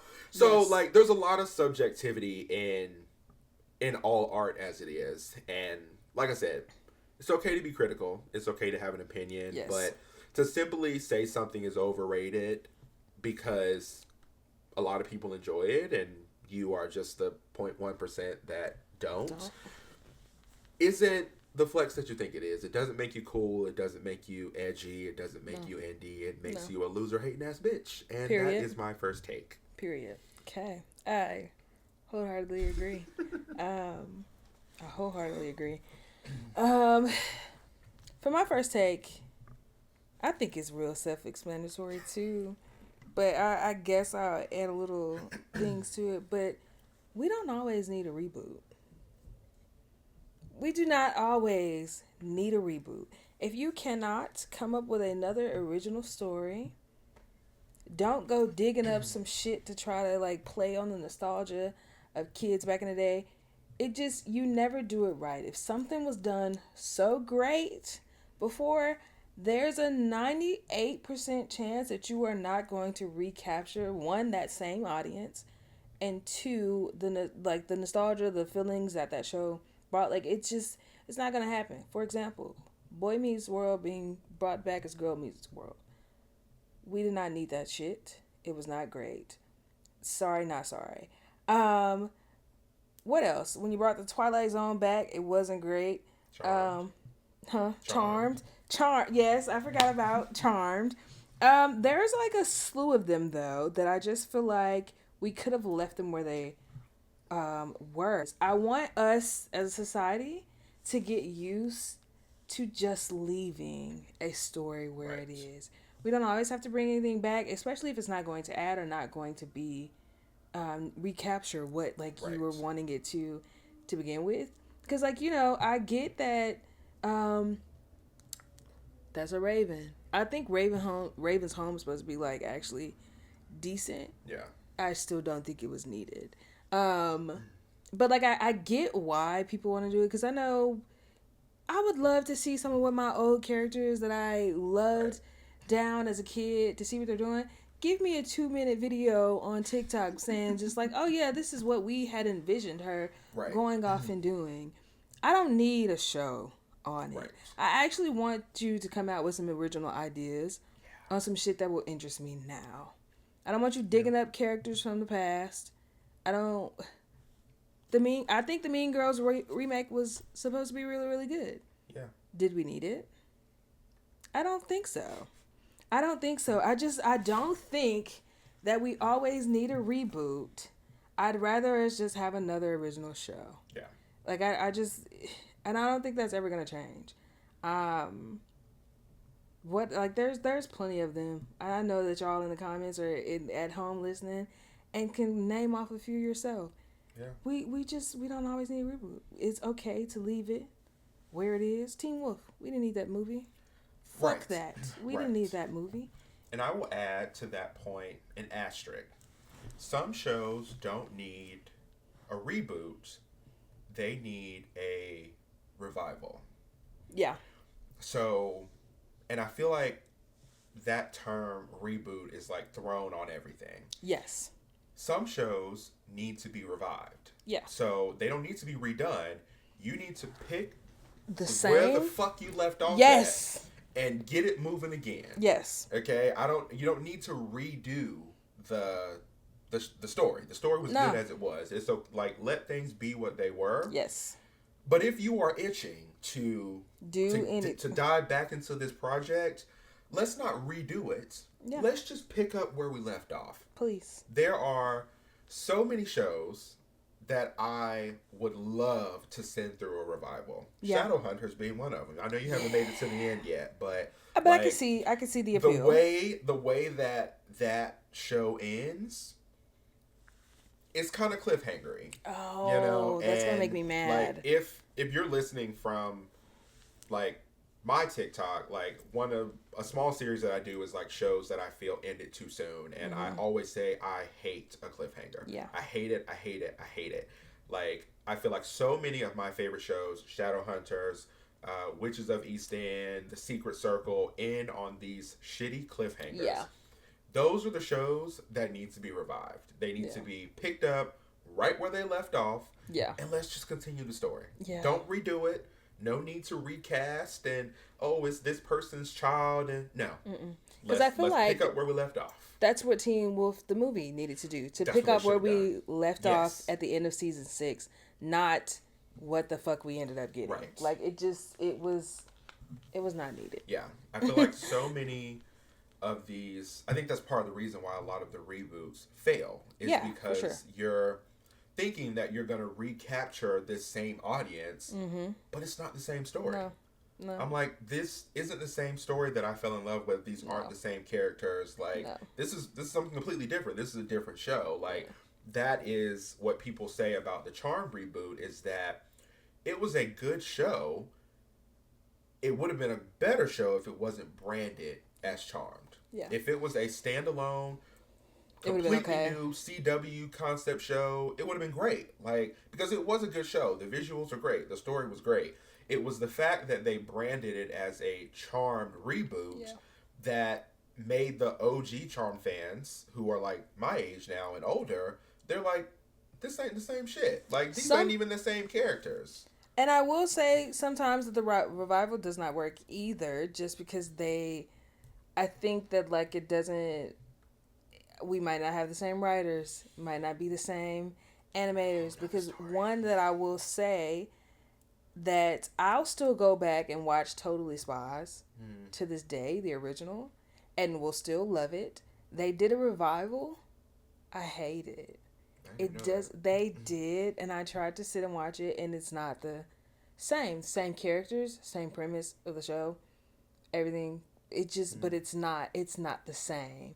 That one I would classify as a revival because it's picking up where like they're the same, but it's not the same show. So I feel like moral of the story: leave shit alone. Leave shit alone. They're like, because sometimes when you do try to do it, like you don't have the same people in a writer's room. Right. Sometimes you can't get the same voice actors when it comes to animated shows. Not gonna get some of the same actors for some of the actual shows. Sometimes it's okay to just leave it. Yeah. Sometimes we don't need a reboot or a revival. We just need to let that shit ride. Yeah. Just love that, like, you know, we had the show where it was. I would be down for a Shadowhunters revival though, because I'm gonna get mad when I get to the last episode and it's gonna be a cliffhanger and I'm like, oh, what the fuck is this? Yeah. That's gonna piss me off. I will say that one's not it's not terrible. Crazy cliffhanger. It's still a cliffhanger nonetheless. Yeah. But it's like open. Yeah. It's more like an open interpretation kind of cliffhanger. So. I still don't know if I like that. My second take is a good side character can carry a series. Period. And take a good show from good to phenomenal. Yes. And I Because feel like ooh, that prime was example. very easy. That was a very easy take for me to come to because of Teen Wolf. Yes. I feel like Yeah, that we is know. the perfect example of phenomenal side characters Yes. carrying a series, carrying a Yes. story. Like, I am not the biggest fan of Scott McCall, but I feel like you made a really good point when we were talking earlier about if Scott wasn't written the way that he was, the side characters wouldn't be able to be who they are. They wouldn't be able to have the stories that they have and do the things that they do if Scott wasn't written as blandly I as think he was. I think we talked about it in the last episode because I think Yeah. we made the point because I think you said something about him being outacted Yeah. of everybody else, and I was just like, honestly, I like that because we got fully fleshed out Yeah. side characters, and we would not have had that Yeah. had he fulfilled like the main character role. Yeah. I like that. I feel like that is also the case for Shadowhunters. You know, I think Yes. that the personally, I felt like the side character stories were Far much better. more interesting Yeah. than the main characters. I'm assuming that they are positioning the main characters as Clary and Jace. Yes. But my favorite stories were Alec and Magnus, Magnus. and Izzy, Malik and, for life. right, and even Simon. Like I feel like I love, and it's usually supernatural shows, if I'm being honest. But yeah, I feel like a really well written and well developed side character can really carry a series, Yeah. even if the main character is not as fully fleshed out, fully developed, or in Clary's case, annoying as fuck. Yeah, Clary was quite fucking annoying. Insufferable, really. Insufferable. And it was just like Elena Gilbert all over again. I was just like, Yeah. actually, Another perfect example. yeah. Because let's just be honest, you all would be dead if it wasn't for Bonnie Bennett. Bonnie was carrying You know? the entirety of that show for me. On her back. I watched for her. I watched to see how she was going to get everybody out of that shit every single time. And she always did. And she always did. She always came through for them ungrateful ass people. Yeah. That little Fesmatos Incendio got you out of a lot of shit. Okay, Got you them out of a lot so of much stuff. shit, and they still disrespected her on Every chance they every turn. could. Every chance they could. That shit was quite infuriating, actually. But yeah, well, For my second take, as somebody who's been off into the fandom realm here a lot lately, y'all take this shit a little too serious. Y'all take it a little too serious. My page has been reported because I didn't like somebody's ship of some characters that are not real. I do not know an Eddie Diaz. I do not know an Evan Buckley. I do not know a Tommy Kennard. These are not real people. While I get that you love characters, I love them too. I also write fanfic about them. I also touch grass. I need some of y'all to touch it, roll in it, sniff it, eat it, do whatever you need to do to not take this so serious. It's a little jokey joke. Right. Like it's to have fun, it's to be entertaining. Like it doesn't have to go to the extent of like y'all reporting other people's pages. Y'all Right. arguing with each other. I literally had two people that are arguing down, and like when I say if you would have said that to my face, we would have been fighting type of arguing in my comments about some ships in 911. right. Phantom is supposed to be fun. It's supposed to be fun. You're supposed to enjoy it. You're supposed to like find people that like the same things as you. Even if you find people that don't, I'm not bashing y'all for liking Tommy. Although I do enjoy the Tommy bashing hashtag on AO3. It's my favorite. I'm gonna click that shit every time and work my way through them. But like I'm not bashing y'all for liking Tommy. Okay? If that's what floats your boat, that's what floats your boat. Right. Don't bash me because I don't like it. Right. It's You just like Buck Tommy? I like Buddy. you know how people hated that they also gave the name. I want to say it was Miko that started Bummy Did he start? I think I don't know who started it, but I've definitely heard Tress say before Bummy Bones. Bummy Bones, yes. Yeah. But I do want to say, because I remember a video of Miko talking. I think he did coin it, but he was just like, it's the two names together. Like, it is. Are we gonna call him Tuck? Yeah, no, Bummy. Bummy Bones. But yeah, it's. I do want y'all to enjoy it. I don't want y'all to take it so serious. It's for Kiki. It's for a laugh. It's to have fun. It's for entertainment. It's not meant to be like y'all bashing other people and like taking it so serious for some people that are not real, y'all. Right. It's called fan fiction. It's supposed to be fun. It's supposed to be fun. To give you an escape from the hell that we are currently living in. Real life is hard enough as it is. It is.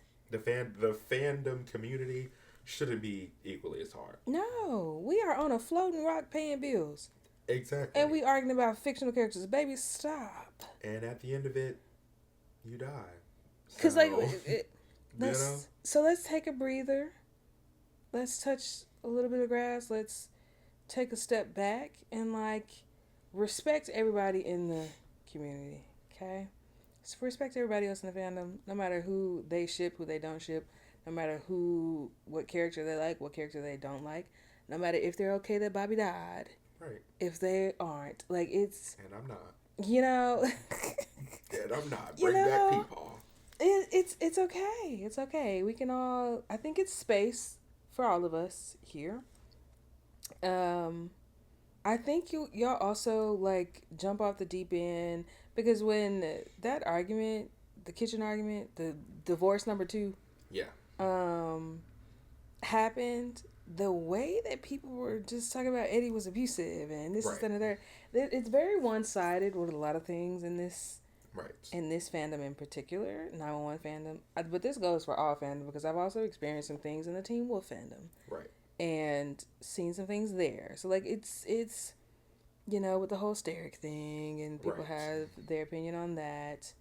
And that's okay. You can have your opinions. It's my opinion. Like, but at the end of the day, it is just an opinion. It literally has zero bearing on real life. On anything. Oliver does not give a fuck about the Buck fan fiction. Ryan probably couldn't care less. No. You know? Them people do not know we exist. Right. And if we're being honest, we don't know them either. We don't. You know, this is supposed to be fun. Yes. Please let's keep it that way. Yes. I just, you know, I love the fandom. Don't get me wrong. I love being a part of it. Love getting on here kikiing with y'all. Love when y'all hop in the comments on TikTok and we have like actual conversations about it. I enjoy that so much. So I would like to keep it that way. I like it to keep it lighthearted and, you know, keep it a fun time. So, my hot take, that was my second one. Cool. Y'all take shit a little too serious in the fandom. That's it. That's all. Cool. Well, perfect segue. Yes. For our last and final segment, Read the Tags, where we talk about all things fan fiction. We will sometimes give you recommendations. But all things fan fiction and fandom related. And this week, we are going to answer another question. Yes. And you kind of already answered it earlier. So I'm just gonna say it again to answer the question. But the question is, pick a fandom, any fandom. Okay. It can be 911, Teen Wolf, Shadowhunters, whatever fandom you want to pick. What is your favorite fanfic AO3 tag from that fandom? And why? What's the one that you're going to click every single time? Okay. I'm going to do 2. Because I actually haven't gotten off into the Shadowhunters fandom yet. I could do 3. Well, no. I don't think I really... So when I got into fandom, or into fanfic, I started with Naruto and Sasuke.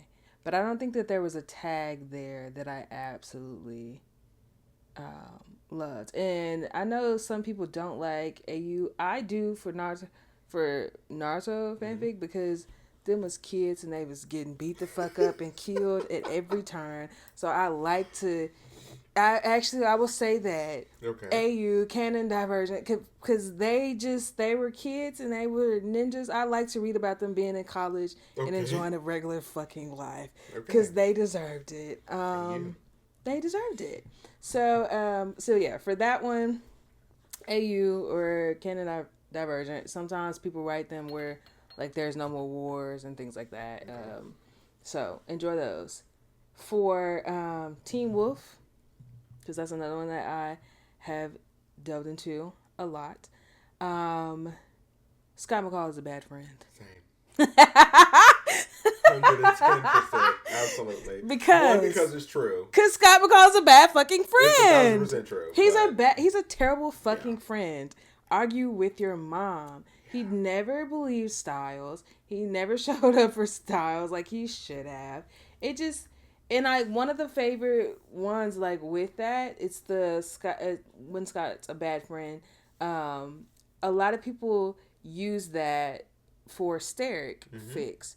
And it'll be, like, down the line, because obviously I do the aged up Steric. I want y'all to be very clear on that. Aged up Steric and aged up Steric only. Where they have a estranged relationship.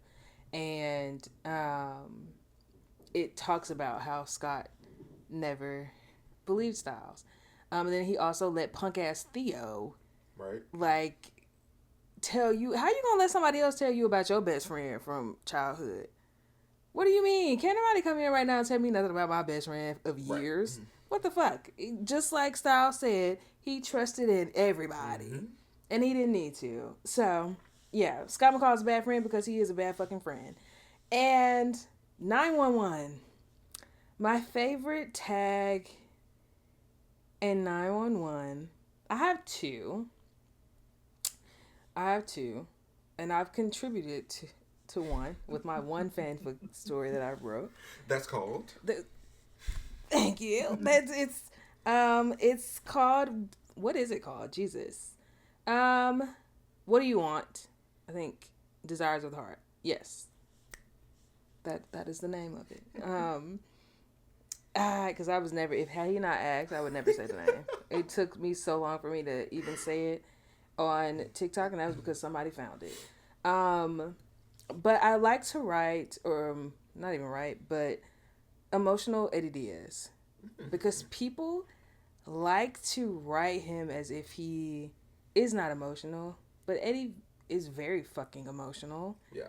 He just has a terrible time expressing it and, like, talking to people about it, but he's very fucking emotional. So I do like when people tap into that. Love that. And then the other one is Tommy Kennard bashing. Absolutely. And I'm going to eat up every single one in there.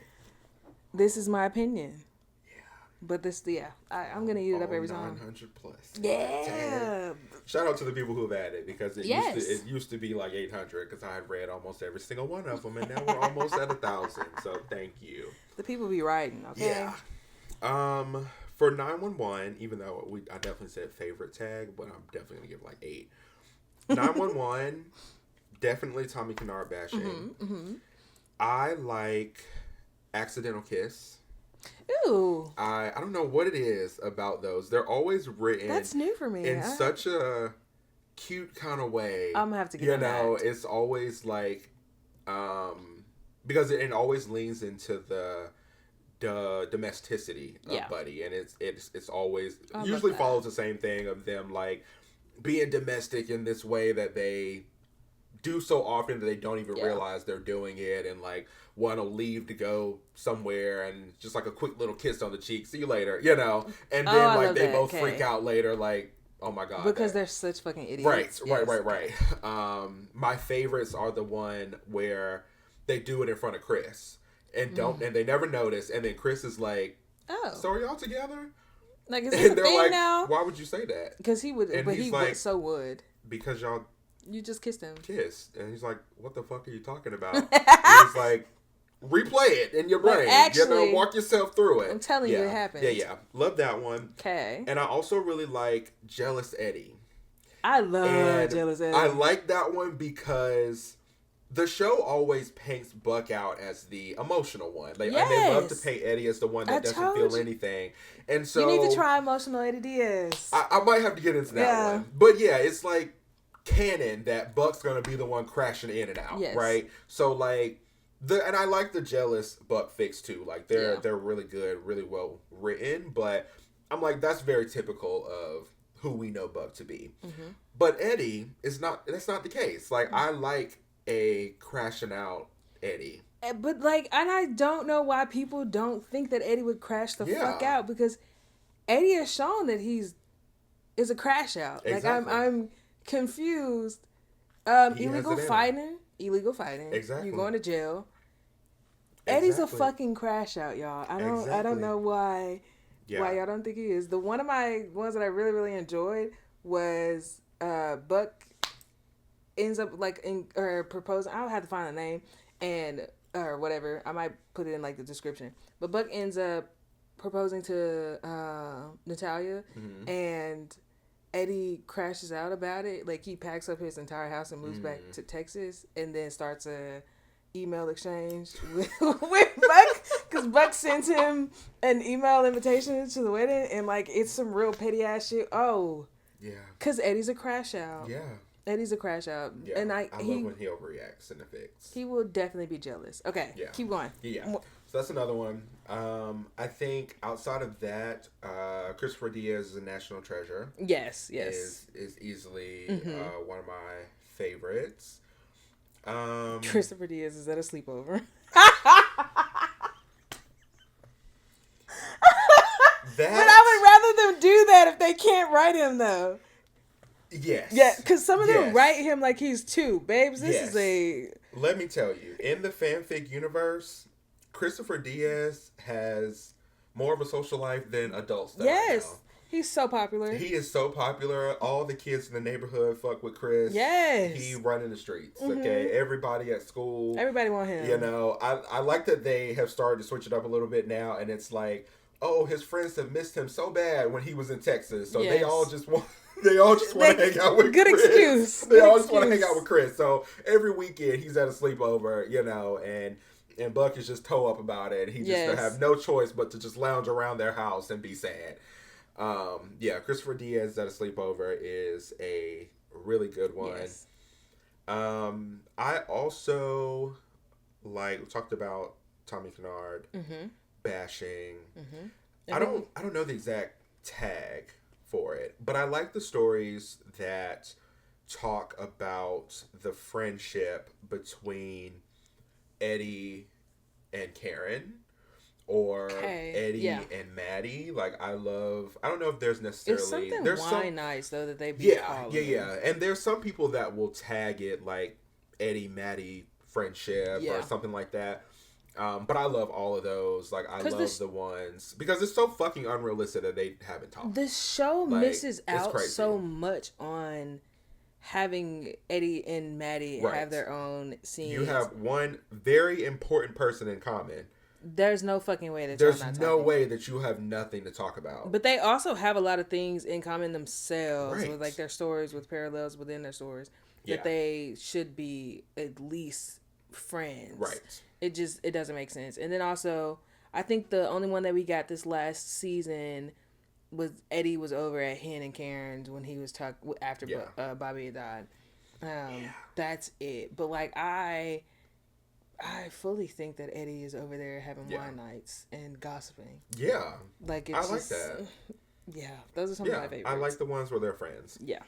On the Teen Wolf side, I like an AU. Mm-hmm. Which is crazy because I'm not a fan of AUs in 911.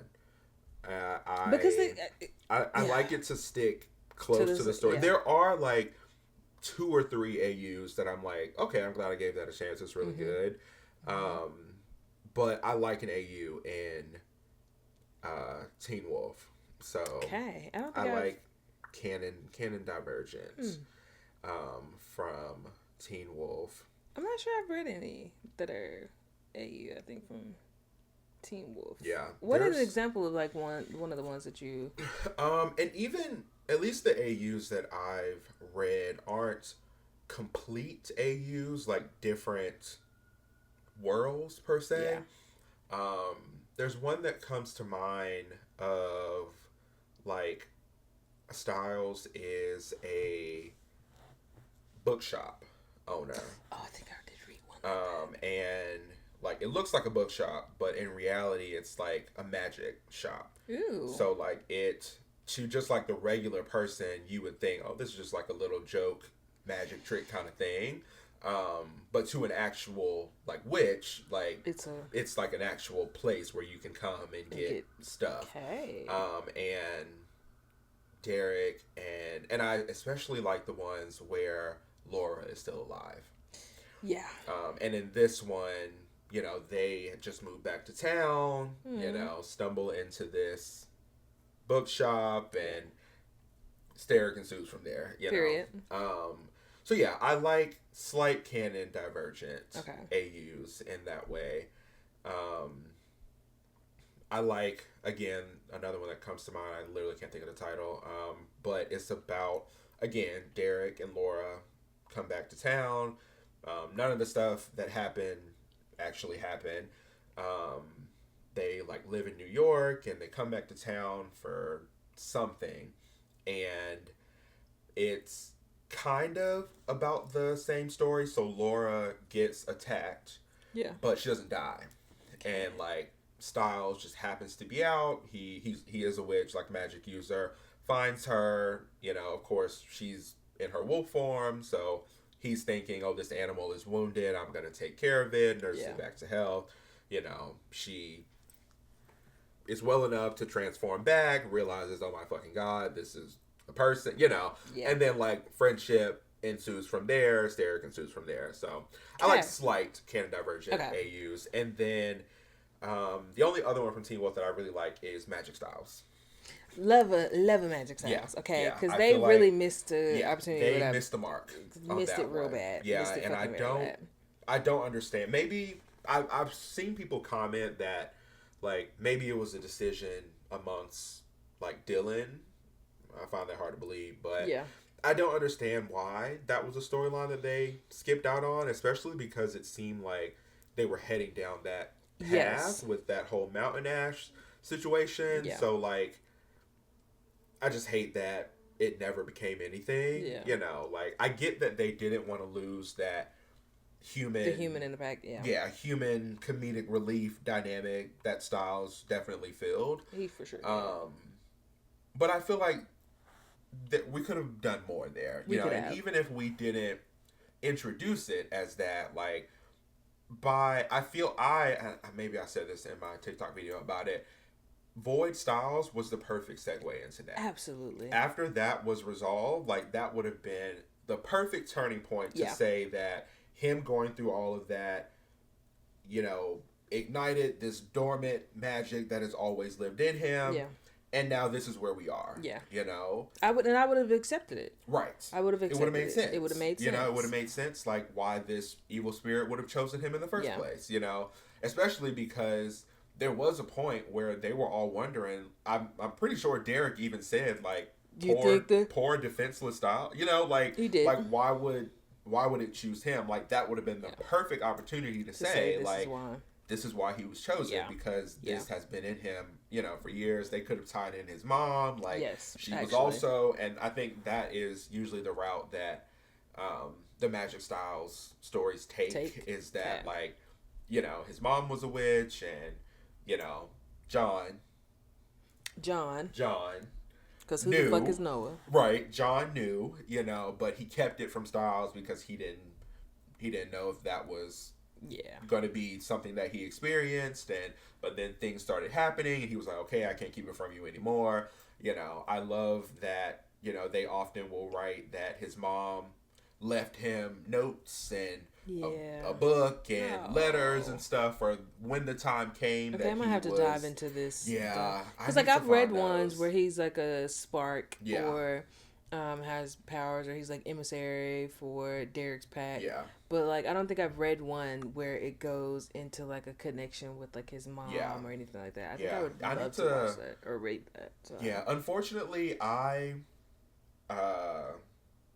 was introduced to AO3, but I didn't really know its full capabilities. Yeah. So like, but I read so many fics and had no idea what a bookmark was. So there are so many like really good fics that I read and can just never get. I'm sure I could maybe dive back in my history and try and go all the way back to the very first page. But yeah, there were so many fics that I read that were great. But those were some of the best.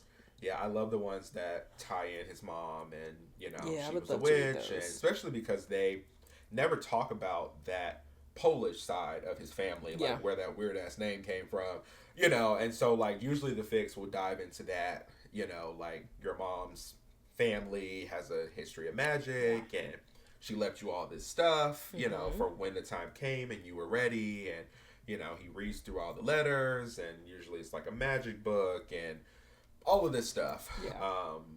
So yeah, Magic Styles is. With closing, read the tags. That's wrapping another episode of Rated TNT. We appreciate y'all for always coming back and listening. Drop a comment on what you would like us to cover next. If there's a show or a movie you'd like us to watch and talk about, let us know. Or if y'all also have fanfic recommendations off of what you heard today, please feel free to drop them in the comments because we would like to read them. As always, thank y'all. We appreciate you. We'll be back with another episode. Bye. Bye. And happy Halloween. Oh, yes. Happy Halloween. Please go out, celebrate, get some candy. Right. Show us your fits, costumes. I would like to see them all. And if you are experiencing Hallelujah nights, have the time of your life. Yes. Tell God we said what's up. Tell him we said hey. Maybe cut that part out.